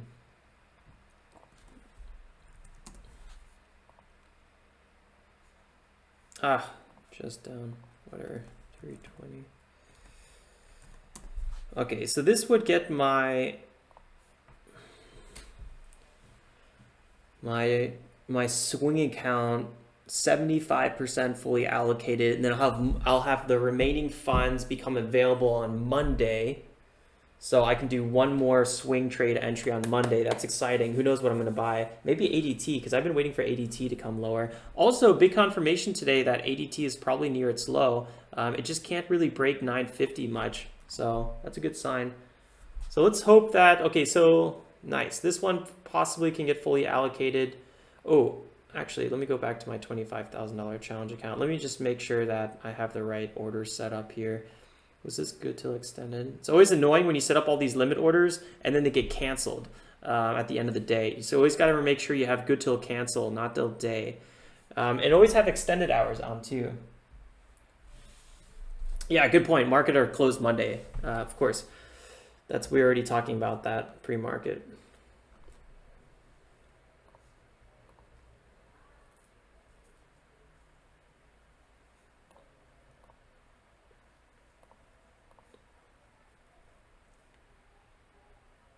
Nice, guys. Our swing trade account looks like, you know, swing trading here. We're up $100 on DPW. Actually, that's the day trading. Our swing trading, we're up 170 on RKT. And man, I'm not gonna lie, it's really tempting not to want to just close this RKT trade and then buy again. Let me quickly look at RKT here quickly. Let me do some analysis.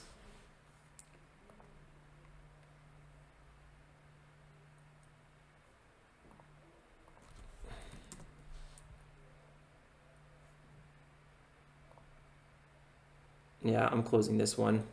This is a beautiful exit. Okay, so I made RKT a day trade.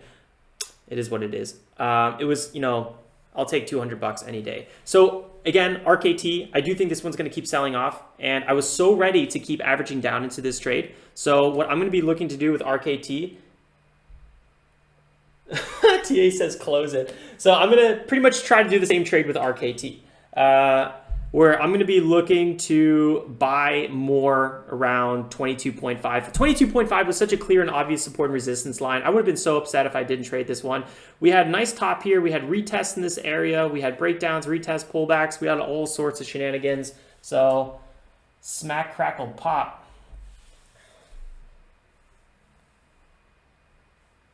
Yeah, my long-term positions are no fun, but guys, think long-term. Think long-term here.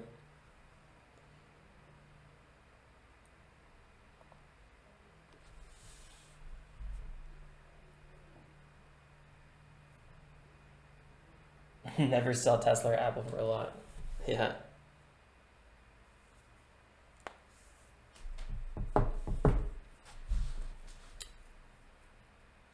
So we sold here at 24.08. Honestly, sometimes when you have a really nice setup, you just got to take your profits at one point. And that's kind of what I felt with RKT. I knew there was big resistance here at 24, and I felt like there was a chance to break 24 and go maybe even above 25. But to me, that was something that I would want to see tomorrow, or not tomorrow, but like in a week or two, right? That's why like, wow, that was such a quick move. I'm going to take my profits and close out on this one already.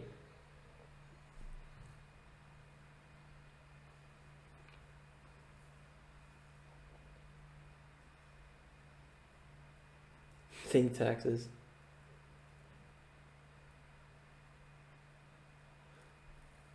Taking profits is key.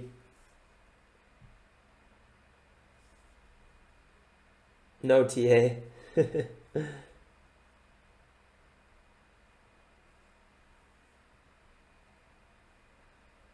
Space a perfect V-shaped pattern. Yeah, it's already up at now only down 5%. Guys, this is crazy today. This is absolutely fire sale kind of day. We haven't really seen something like this. Man, we got to just make sure we're just, you know, taking advantage of everything.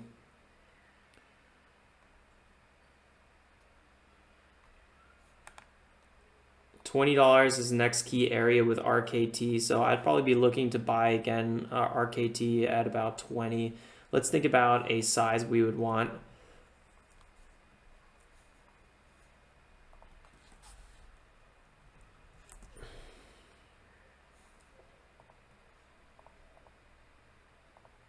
About 4,000 shares would be just about good and gravy.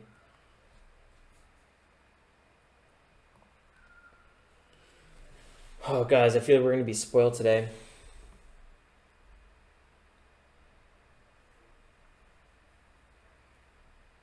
But I know it's like, I know it's a weird feeling day because it's like a lot of your accounts are down and a lot of my accounts are down. You guys just don't see them because they're like accounts that I don't even use in TD Ameritrade. I put them on different brokers, so I purposely don't look for them. So I have no idea what my dividend portfolio is doing.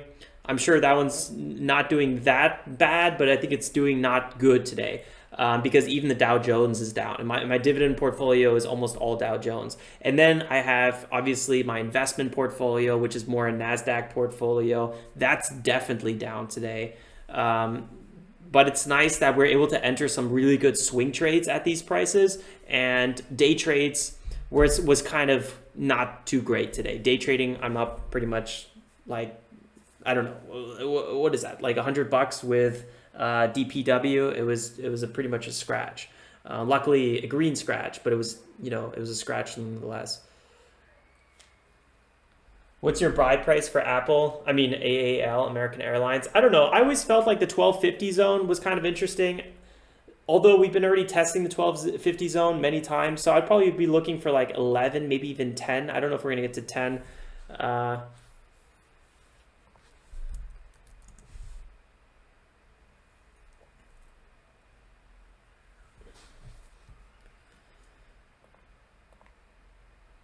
My God, everything is so bonkers today. Remember to have patience, guys. Remember, it's not about making money today. It's about really, I don't know, trying to do the best things, just the best trading you can every day. And if that's, you know, putting some limit orders out today and then just waiting, that's all it is, right? Trading is a very big patience game. That's why sometimes I only do like 2-3 day trades on a day, and sometimes I do 20. You know, it depends. It depends what the market throws at us. If we have opportunities, you know, then go for it. So with AAL, we have this kind of $11 zone that was really key. This is where I originally bought with my swing trading account right around here at like 1150 or so. And then we sold, I don't know, not even at the best spot, like 1250. It was kind of a joke. Because I missed this bigger run up here to $15 because I was looking for that break of 16. So what, like, I'm a little bit disheartened because there's constantly a little bit downwards pressure here on AAL. So what I'm going to be looking for, maybe if I even trade AAL, I honestly can't even say if I will, would be something around the 11s, maybe the 10s. I feel like both of these positions could be quite nice. And I really don't think you'd be risking more than about 15% in the short term.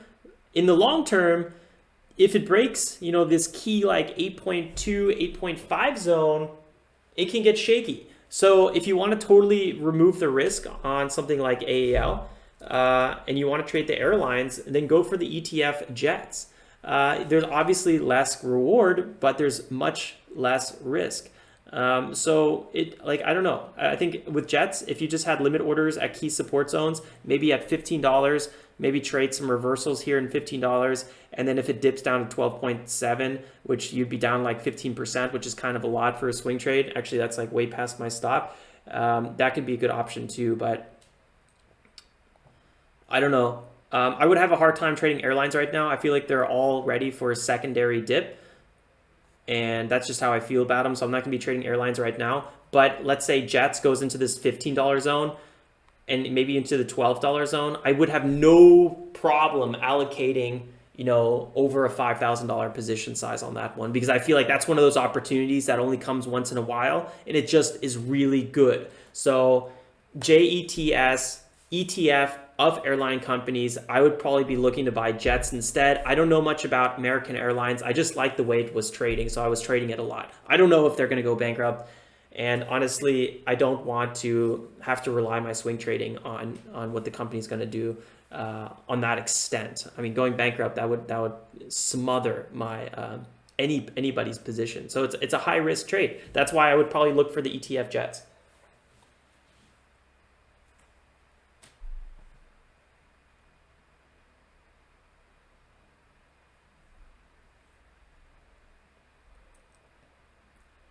Yeah, Satoshi, good point. There's no need to panic sell, especially if it's if you're day trading and you're turning a day trade into an investment, maybe you should have got out a long time ago and you should sell. But if it's an investment or even a swing trade, that's debatable. But this is like a flash red day, and it's rarely a good idea to overreact on a day like today in terms of selling. You could overreact on buying because these are good opportunities.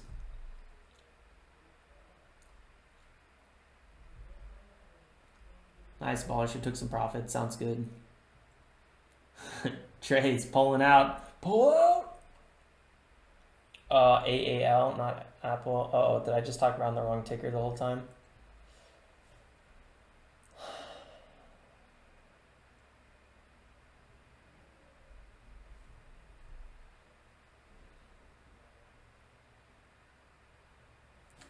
Benny says, when you are a winning, broker regulates your CFD positions, which is a scam.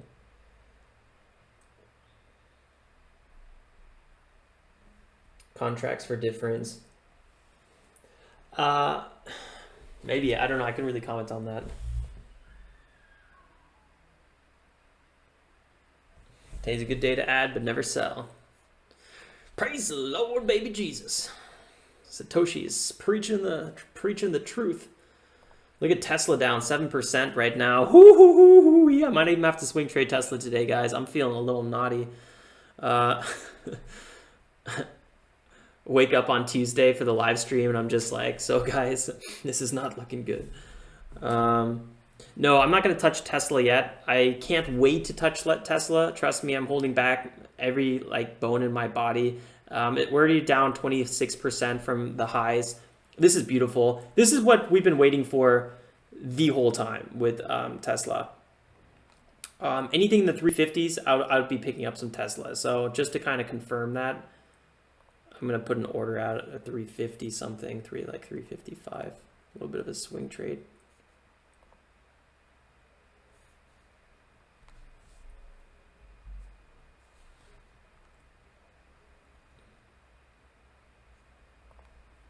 I don't really think we're going to get down to 350 just yet.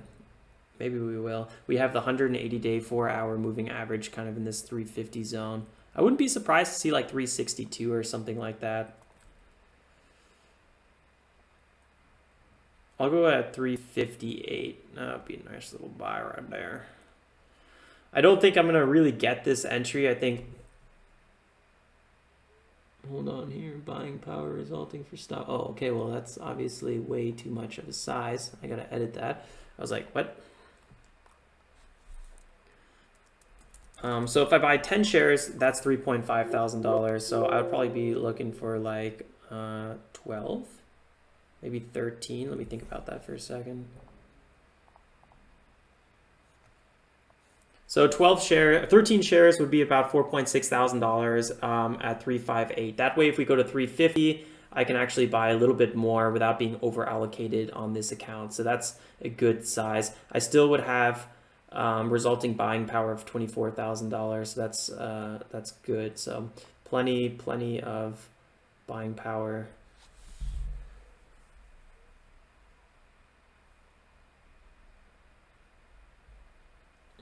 Satoshi says my entire P&L day is negative. Oh God, man, I feel you entirely. I guarantee you all of my day trades and dividend stocks and investment portfolios are the same way. I'm not even looking at them today. There's no point.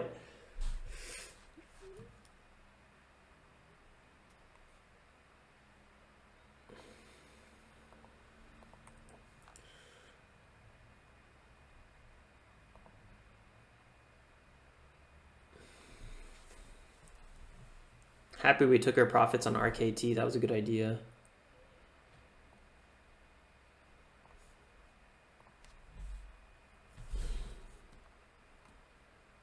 Although watch RKT go up to 25 bucks and I'd be like, should have swing traded, you know, you just don't know.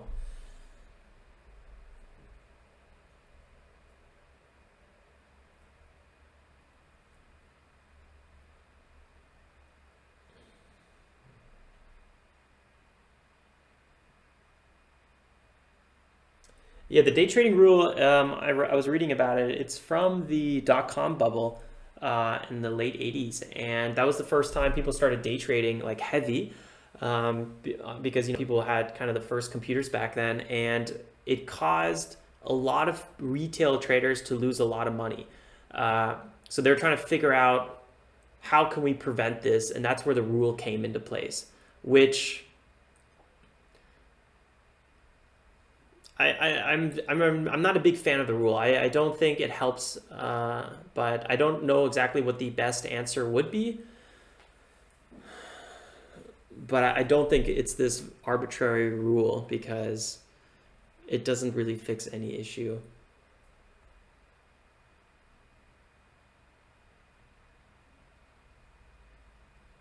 Well, no one has the rule if you're over $25,000, and the Wall Street guys, I would assume, would have over 25K,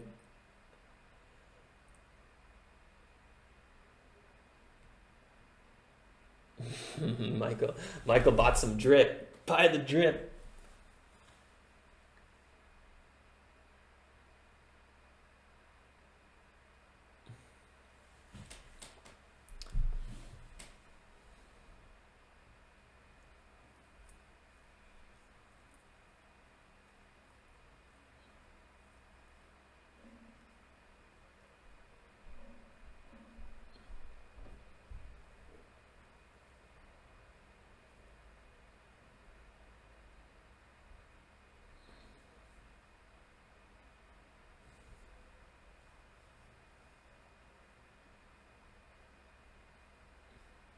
Yeah, Aaron, I totally agree.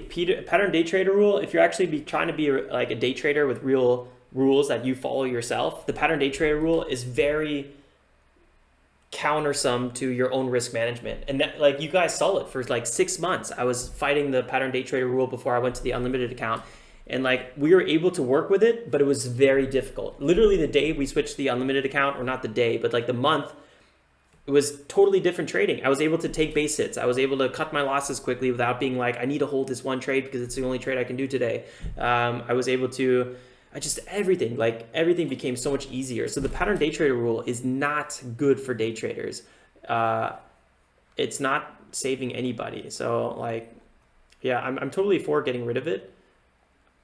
And I don't know if there totally is a solution to keep someone from losing money, because in the end of the day, if you buy the wrong thing, it goes down, you lose money. So, I mean, like, if you have 3 trades or unlimited trades, I don't think it really makes a difference. Like, it is what it is, you know? So,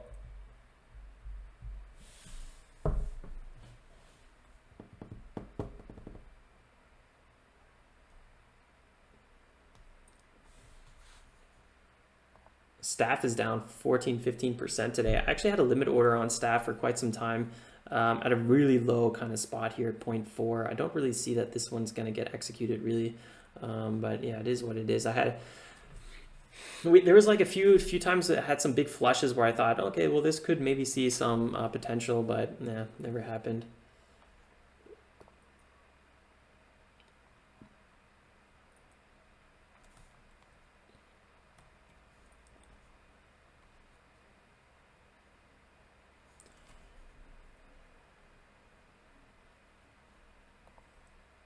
Does anyone do some Bitcoin futures here? Anyone trading Bitcoin? Maybe we should do a little bit of Bitcoin futures as well. This is, this $10,000 area has been kind of a key zone for a long, long time. And I would like to allocate a little bit more to my crypto portfolio for sure. I think buying some Bitcoin is not a bad idea. Bitcoin moves so slow compared to small caps. It's kind of insane when you think about it.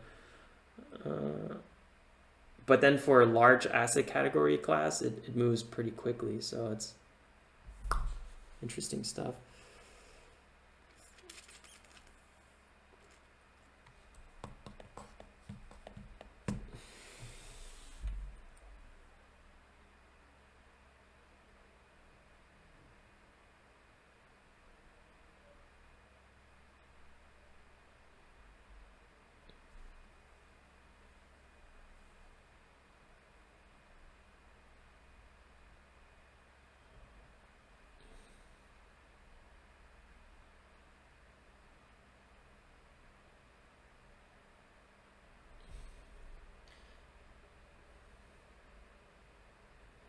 Yeah, thanks, Eugene. I just saw Trey's question.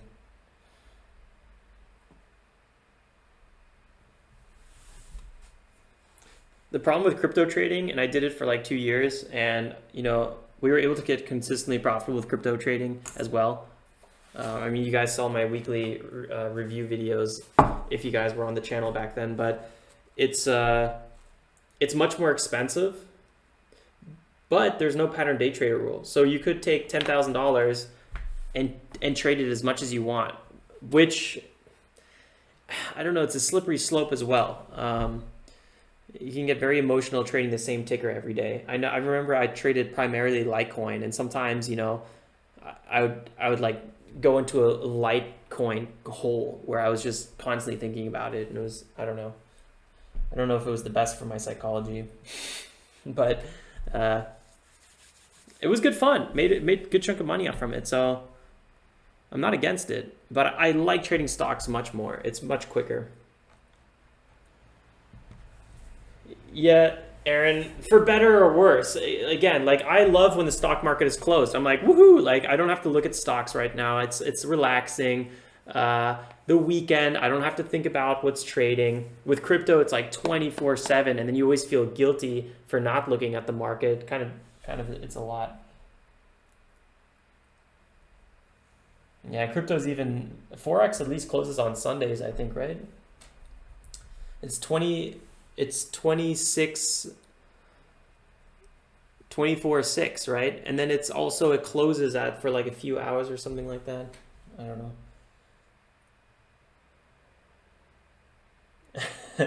Marzuki, I appreciated it. You're not the only one screwing up. That's funny. Oh man, CLSK guys, that was a really good call out. I forgot who called out CLSK at $7. I switched right over to it. It was already at 740, and then I never got my entry on it, but I'm gonna keep my limit order on CLSK. Would love to snag some up. We'll see what happens. Market might be done selling off today. It might have another sell off this afternoon. That's kind of what I'm hoping for. Other than that, I don't know.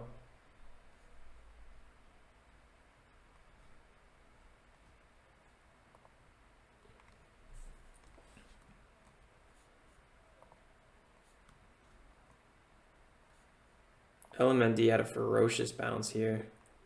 6%, and it's still down 9%. That's crazy. We'll see what happens. Maybe we'll get another snag on LMND. If we don't, oh well. If we do, great. Then we'll have a full size. This would be our first stock with a full size on our swing trading setup. So that's pretty cool.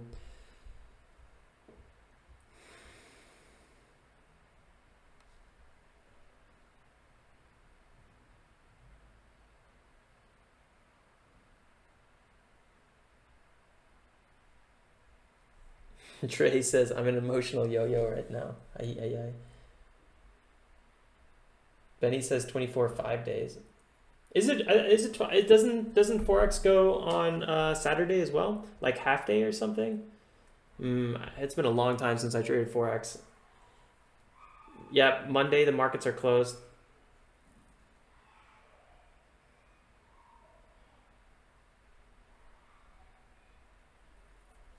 Yeah, SPY dropping. Yeah, so I will definitely be looking to add to our swing trades as this continues. So this could be a bit of a bull flag right here, but I don't know. We'll see.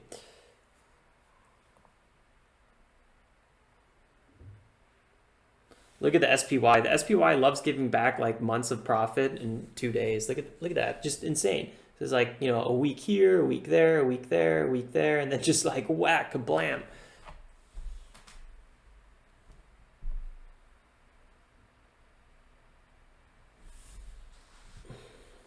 Checking home. Today I want to talk a little in the recap video, guys. If you're interested in checking it out, I want to talk about KCAC a little bit. I feel like I didn't know enough about this company in the last few days, so I want to review it a little bit more in the recap video. Don't forget to check that out if you are interested. It should be good fun. So at Home Group, let's see here.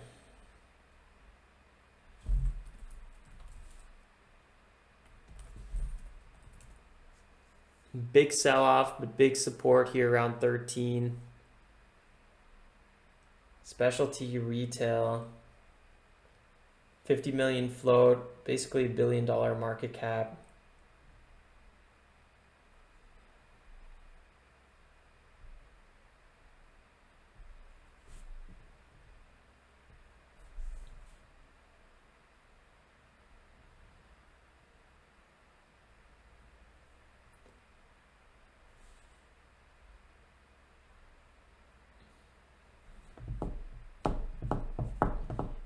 This is the one, I think it was it Monday?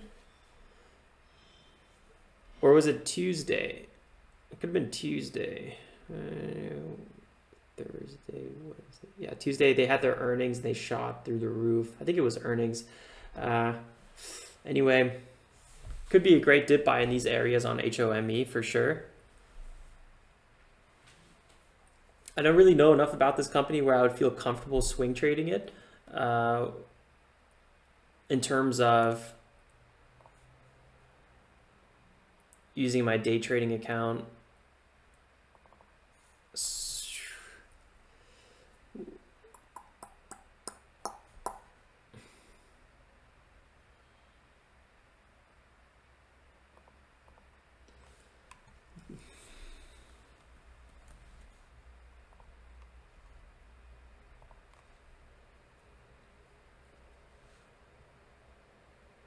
Obviously, like this 1450 zone is quite interesting.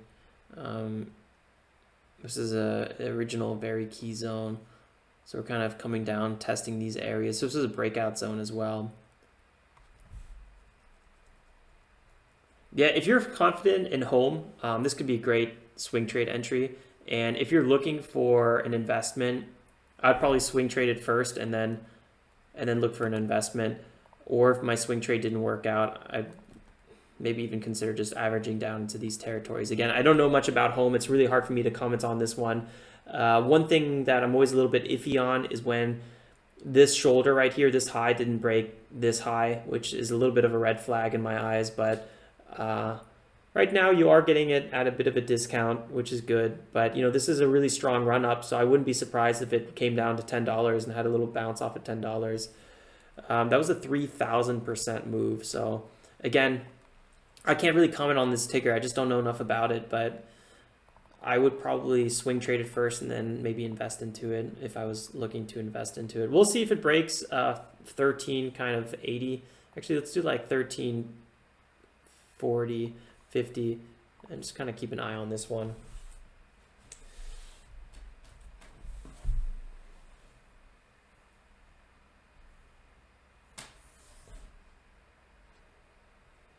Any plans for the weekend? I'm going to be flying to Portugal tomorrow, actually. So I guess that's a plan right there. Was 110 strong buy for Apple.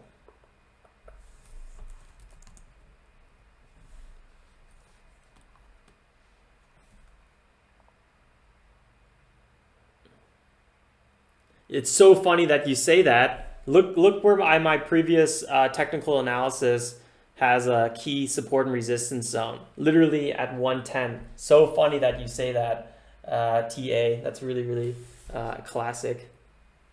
Thanks, Jared and Constantine. I will definitely consider wearing a mask. No, I'm just kidding. I'm not Michael. Where's Michael, by the way?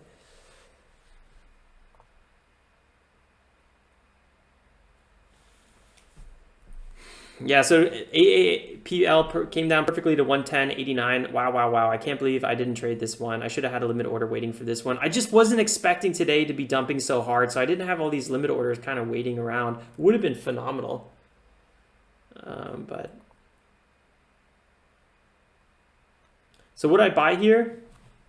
Yeah, I probably would actually. I was just kind of thinking about how to kind of go about it. I still feel like Apple is up way too much. Let's do some historical analysis. And by the way, guys, have you hit that like button yet today? That's really what you should be asking yourself right here. I really do appreciate all the likes though, guys.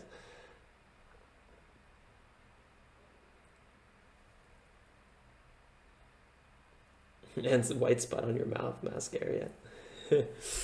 Oh boy. So this was a 24% pullback before we had a huge 20% bounce. Then we had another about like 30% pullback here, followed by, it looks like a 20% bounce as well. So kind of coming up here, we have about, this is a 27% rally. So far, this is a 20% bounce. So it could keep going lower based on this initial move here. And this was the big Corona kind of dip. So it's hard to say.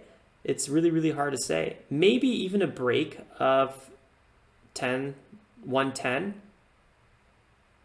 would be really sweet. So I'm going to actually think about that.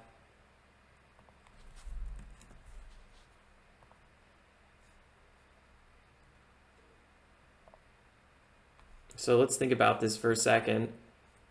Let's go ahead and edit this order.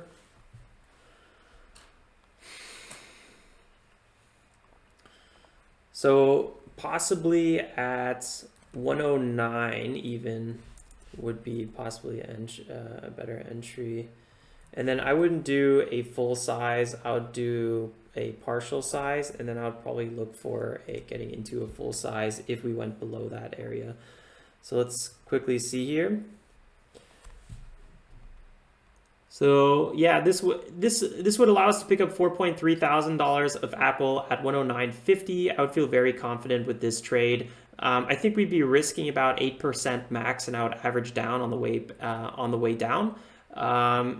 With a swing trade, I want to risk more than 10% usually.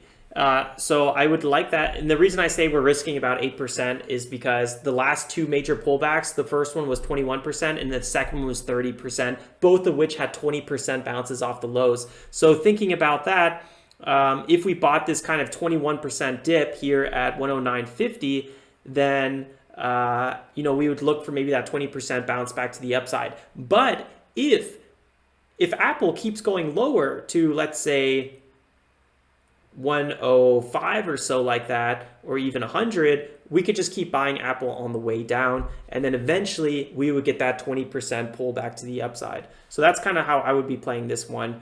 Yeah, fair enough. I hope that makes sense. I'm sure it does make sense. Let's just go ahead and edit this one again. I'm going to do it at 109.55. Although, actually, never mind, fake news. I'm not going to do that. This isn't a small cap. This thing does what it wants. So I'm going to go ahead and put that one limit order there. Boom, there we have it.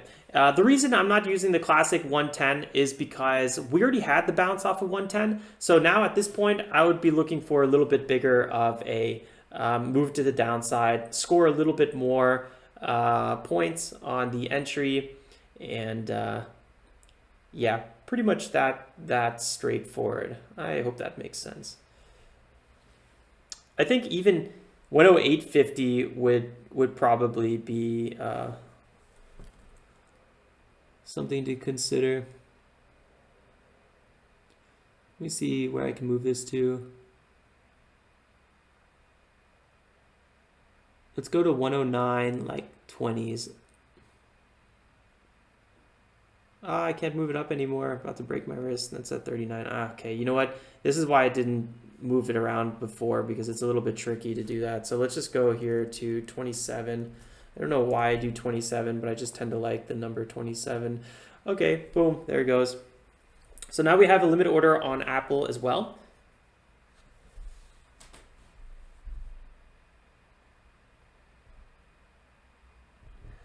TA's wondering why I don't just wait until it goes below 110. Because you guys saw what happened with CLSK. It hit $7. Guess who was not watching it? I was not watching it. So a lot of times when these stocks do exactly what I would forecast, or you guys forecast, or what anyone forecasts, the chances of you being online and staring at it, I find historically, based on my experience, is very slim. So if Apple goes to 108, pre-market or extended hours or in the afternoon when I'm no longer online, I will still be able to get that entry. That's why.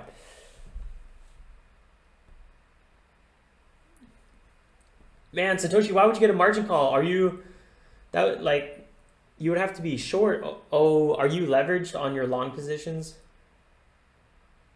Or what's the setup there? You just broke the 100K, didn't you?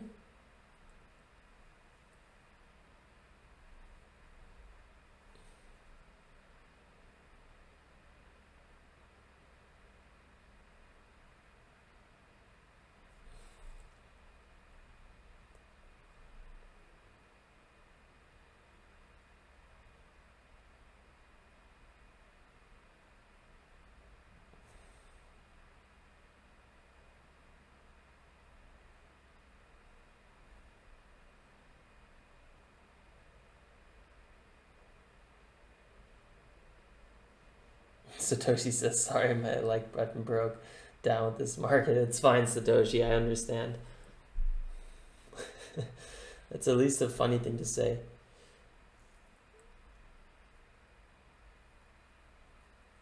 TA is wondering if buying Apple at 90 is not a better idea. It probably could be. But again, I would be looking for these quick moves. And most likely, that $100 move would be my first one. And then looking for that move back here. So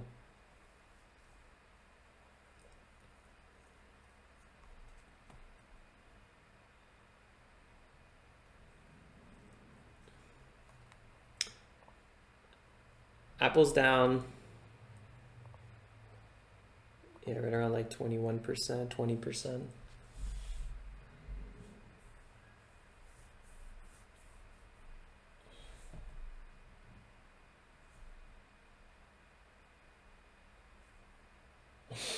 AB says reading posts on Wall Street bets always makes me feel better after a loss.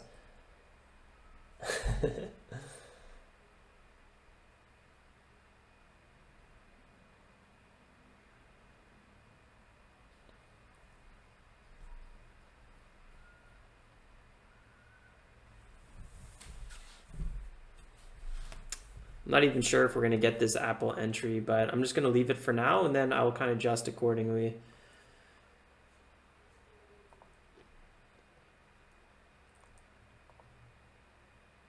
So far, we're streaming a little bit longer than usual, but it's been such an interesting day that I kind of want to think about a little bit more swing trade opportunities.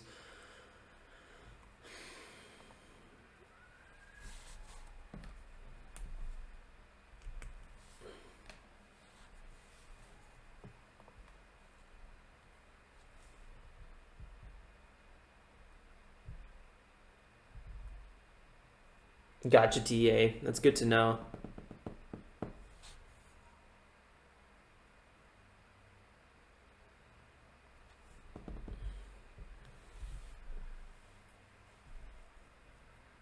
Yeah, I think this whole entire move was definitely a little bit overextended.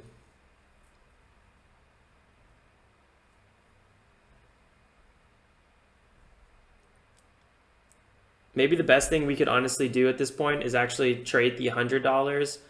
I don't know. I have to really think about that. I'm not totally decided yet. I do like the $100 support and resistance more. I think this would probably be the safer trade. I don't think I would trade 100, but I'd probably look for like 103 or something like that. All right, well, let me think about this a little bit more, and in the meantime, I'll just move it down here just so I don't have to think about it. I'll just move it here for now, and then I'll keep thinking about what I want to do with my AAPL. But I do think I might most likely be looking for a trade somewhere here at the 108, but we'll see. We'll see what happens.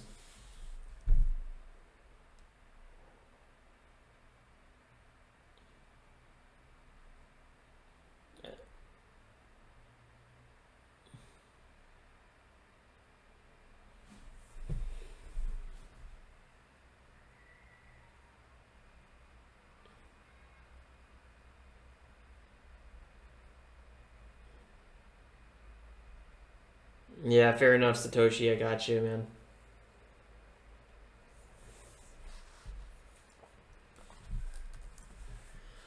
HA for trading, the Hawaiian airline company.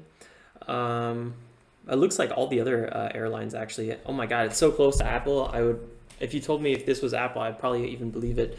I don't know, man. Like again, I really don't know much about this company. Looks like they're cutting 400 pilots and flight attendants. It's a serious number. I don't know. Like I said before, with the whole Jets thing, I would probably be looking to go long JETS on the next significant dip. HA looks really similar to all the other ones, and it's really hard for me to probably properly answer that. I would have to look a lot more into HA fundamentally, but you probably know much more about the company than I do.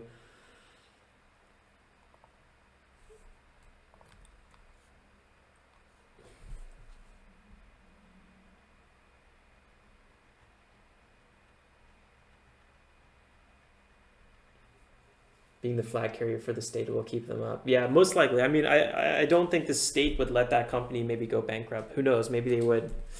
But that's definitely a nice nice cherry on top for sure. So we have orders on Tesla. We have orders on Apple. Man, we got orders left and right here. Tesla has these really strong sell-offs.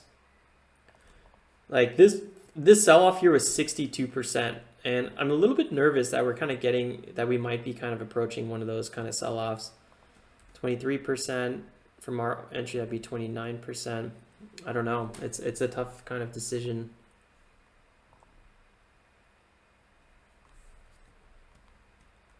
I wouldn't be looking to hold Tesla very long. So pretty much, I think if we did get our entry on Tesla, I'd probably be looking to get out of it fairly quickly. So last time we had, what was this dip? This was like a 35% dip. Then we had kind of this pretty strong like 20% bounce. This dip down here was really no joke. This was a 56% move. Yeah, knowing that we had over 30% dips all the time on TSLA, and we're already kind of past that 30 something mark, it's pretty serious stuff.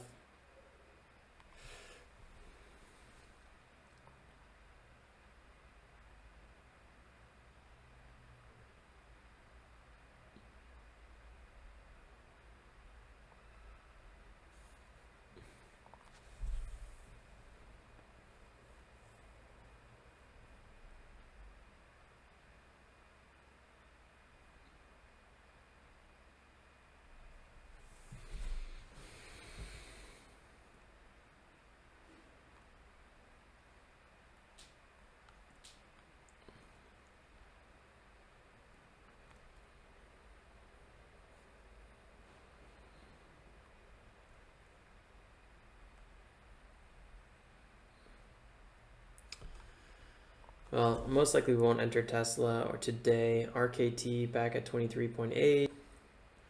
RXT, look how close our entry was to RXT today. This was actually really unfortunate that we didn't get this fill here. We had a limit order here at 1745 and it went down to 17.5 and then bounced up 4% here. So crazy how close we were to this one. This was rack space. So really good that we closed our rack space position. If you guys remember this one, I was losing confidence in rack space. So we ended up getting out here on the live stream. I don't know if you guys remember that.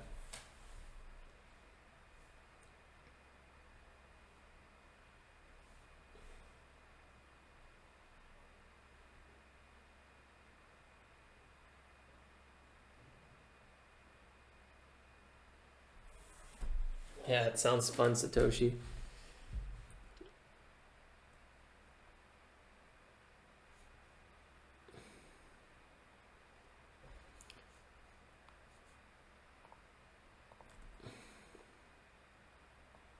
Kind of disappointed that we didn't get our fill here on rack space.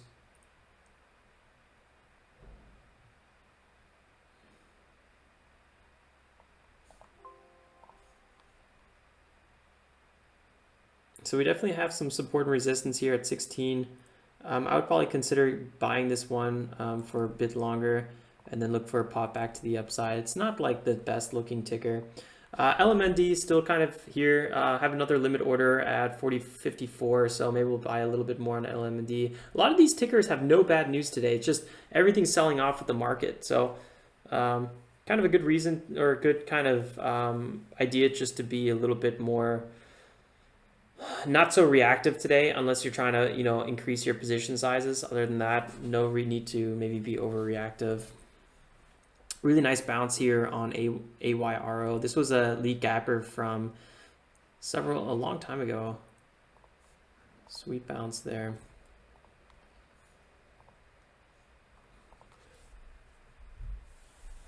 How much do I think RXT will drop? Rika, man, it's hard to say. We'll look at that one right after this again.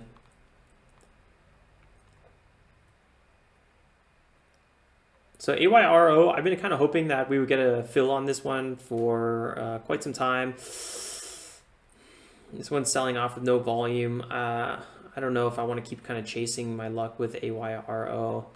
This could easily be one of those companies that just dumps to like 1 cent, and I just don't know enough about it to kind of build up my confidence here, and then I don't want to get stuck in a flush, so I'm going to just close my AYRO position. And let's go back to RXT.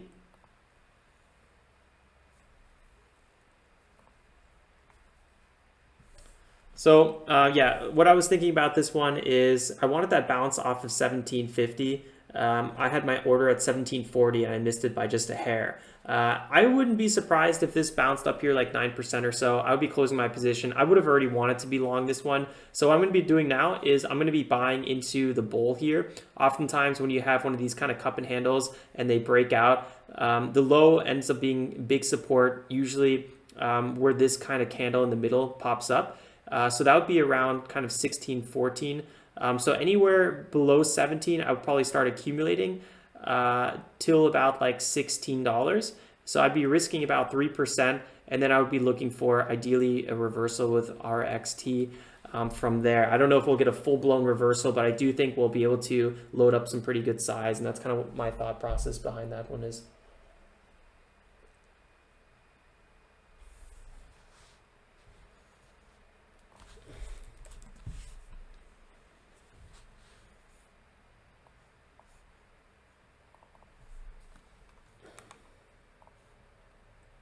Yeah, EBON.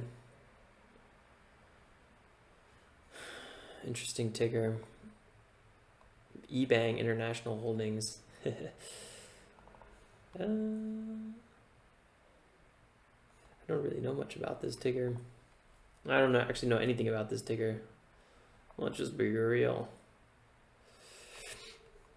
Nice breakout here. Could be good. I mean, it's clearly an upwards trend. Definitely something worth looking more into. I like how it's going so far. Maybe on a quick retest to $8 and then keep trading it from there. Good looks for sure.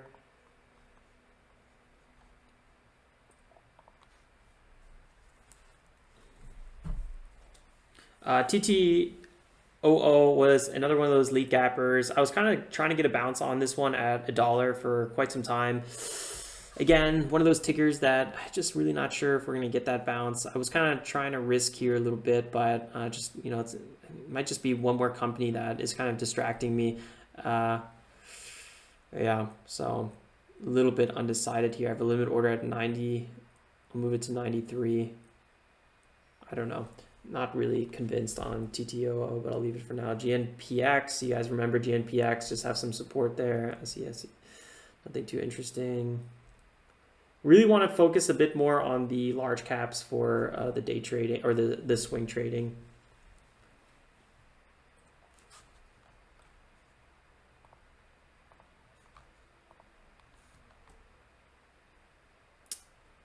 Sono with already a pretty nice bounce here. Let's go to our unlimited account or our $25,000 challenge account. So this one, Space is down quite a bit today. Sonos is up, and CLSK has that limit order right now at like $37.14. So maybe we'll get an entry on this one. But at the moment, that was a really strong bounce on CLSK. So I'm not sure if we will get a bounce on this one, but I'll keep my order there for now. Man, Amazon, I have no idea what we're going to do with Amazon.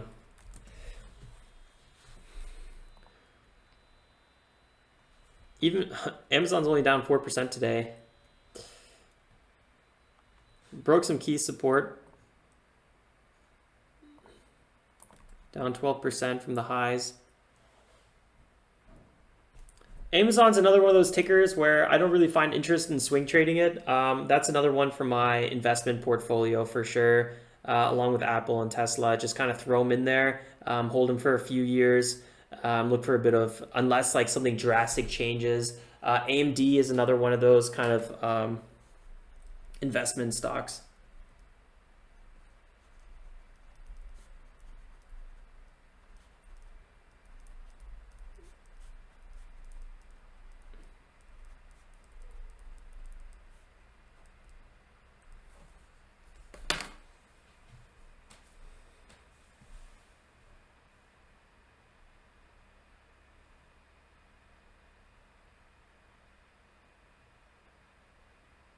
Yeah, calm down. That's true. I just read a whole book and that focused quite a bit on Amazon, and they're putting all their money into expansion. It's insane.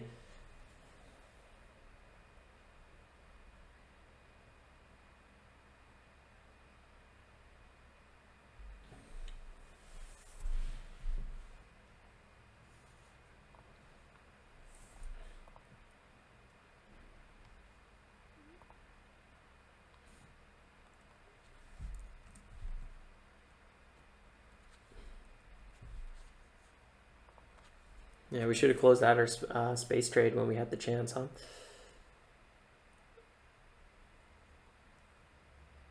Intel Corp, nice little dip here back below 49. AMD, you know, AMD is another one of those tickers that I would love to start accumulating, but again, I feel like this one's a bit more for my investment portfolio. I don't know if I'm going to be looking to swing trade this one, although today was really kind of the day for some swing trading is on AMD today. I think this is obviously why the small caps weren't, you know, flying, because like there was so much other things to be focusing on today. I could barely focus on DPW because it was just so hot.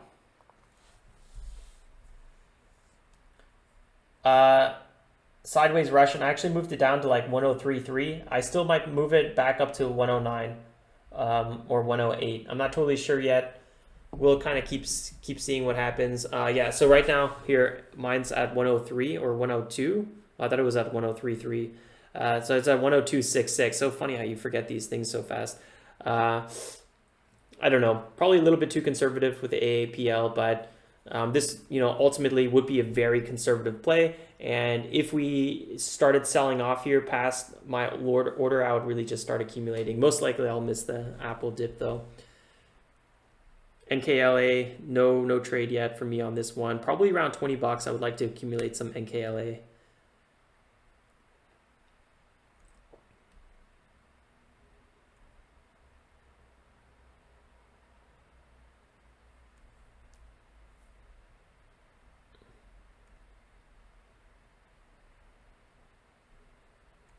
Yeah, I think I missed a lot of good dips, so hopefully we get some more opportunity on the dips today. CLSK was the biggest miss ever. That's really the one I'm kind of kicking myself the most on.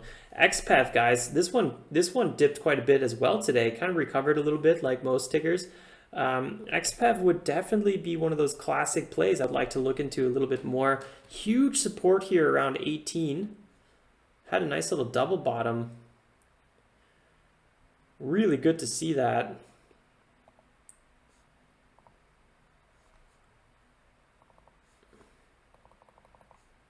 I'm going to put a small order on XPEV. A very small order here at,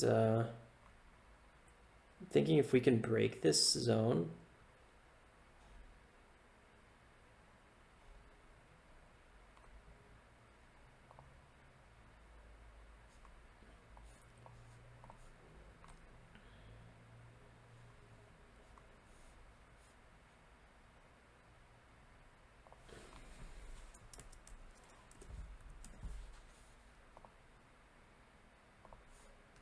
I placed a limit order at 17.5 roughly on XPEV, actually 17.75. So if this one gets a little bit of an afternoon dip, I'll be accumulating in these zones.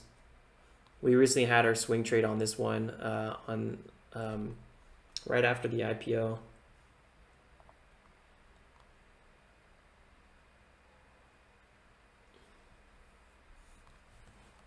AMC, a little bit of a dip here, not too much though. It really shows that a lot of these entertainment and traveling companies were just way too oversold because they just can't dip anymore. Even on like the worst red days in the market, they just don't go down. So really good to see that.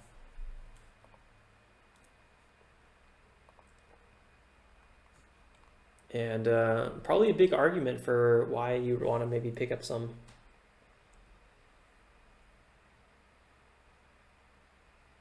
DKNG, this is another ticker I would want to maybe be looking at a little bit closer because of the Michael Jordan kind of deal that popped up on this one. Maybe something around 30 bucks, but hard to say. And CLSK, can't believe I didn't get that fill, guys. Oh, that's, already up $1 a share from where we would have wanted to enter. That's really painful. That could have been, $500, $600, $700 trade. KSAC, this one sold off quite a bit.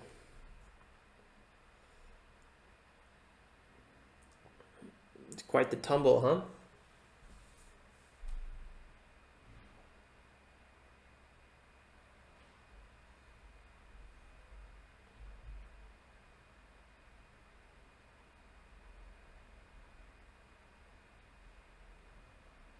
Tesla touching VWAP.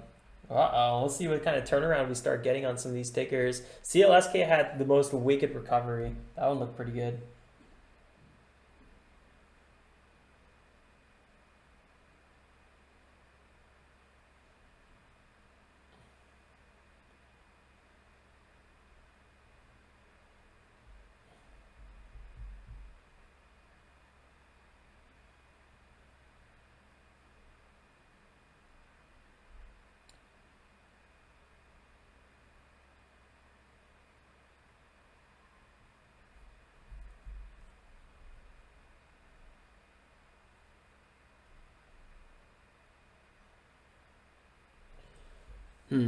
All right, well, I think I'm going to wrap up here. It's already way past my typical wrap-up time, but it was just a lot of stuff to review.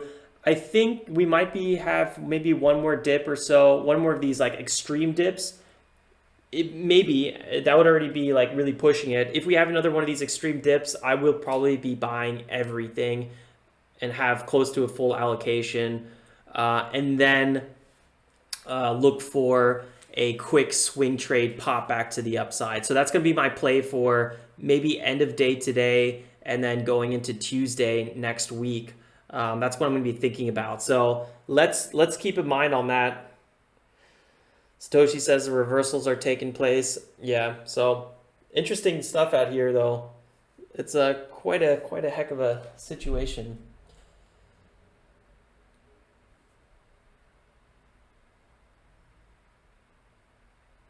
Always a fun Friday. Yep, Satoshi, that's right. All right, guys, I got to wrap up here. I got to finish up a bunch of other things here. So it was fun trading with everyone today. I know it was a bit of a bloodbath out there, but I think we learned a lot. We talked about some different topics. It was really, really good fun overall. I hope you guys enjoy your 3-day weekend, and I will see you guys back then on Tuesday. I definitely need to have my coffee or second coffee, a little bit of downtime, and then I'm going to work on the recap video. I want to make the recap focused a little bit on KCAC, maybe a little bit part of it, and then we'll see, man. Overall, we'll see what we talk about. It'll be interesting. Don't forget to subscribe if you're new, guys. Till next time, ciao, ciao. Enjoy the weekend. Next time you see me, I'll be 28. Ha! That's crazy. I don't want to be 28.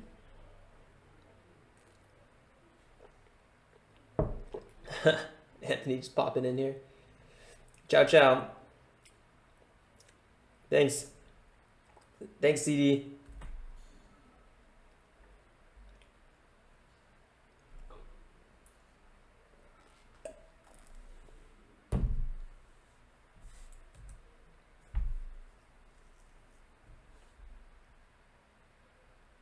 Thanks for the early birthday wishes, guys. I really appreciate it. My lumpkin coffee. That I will.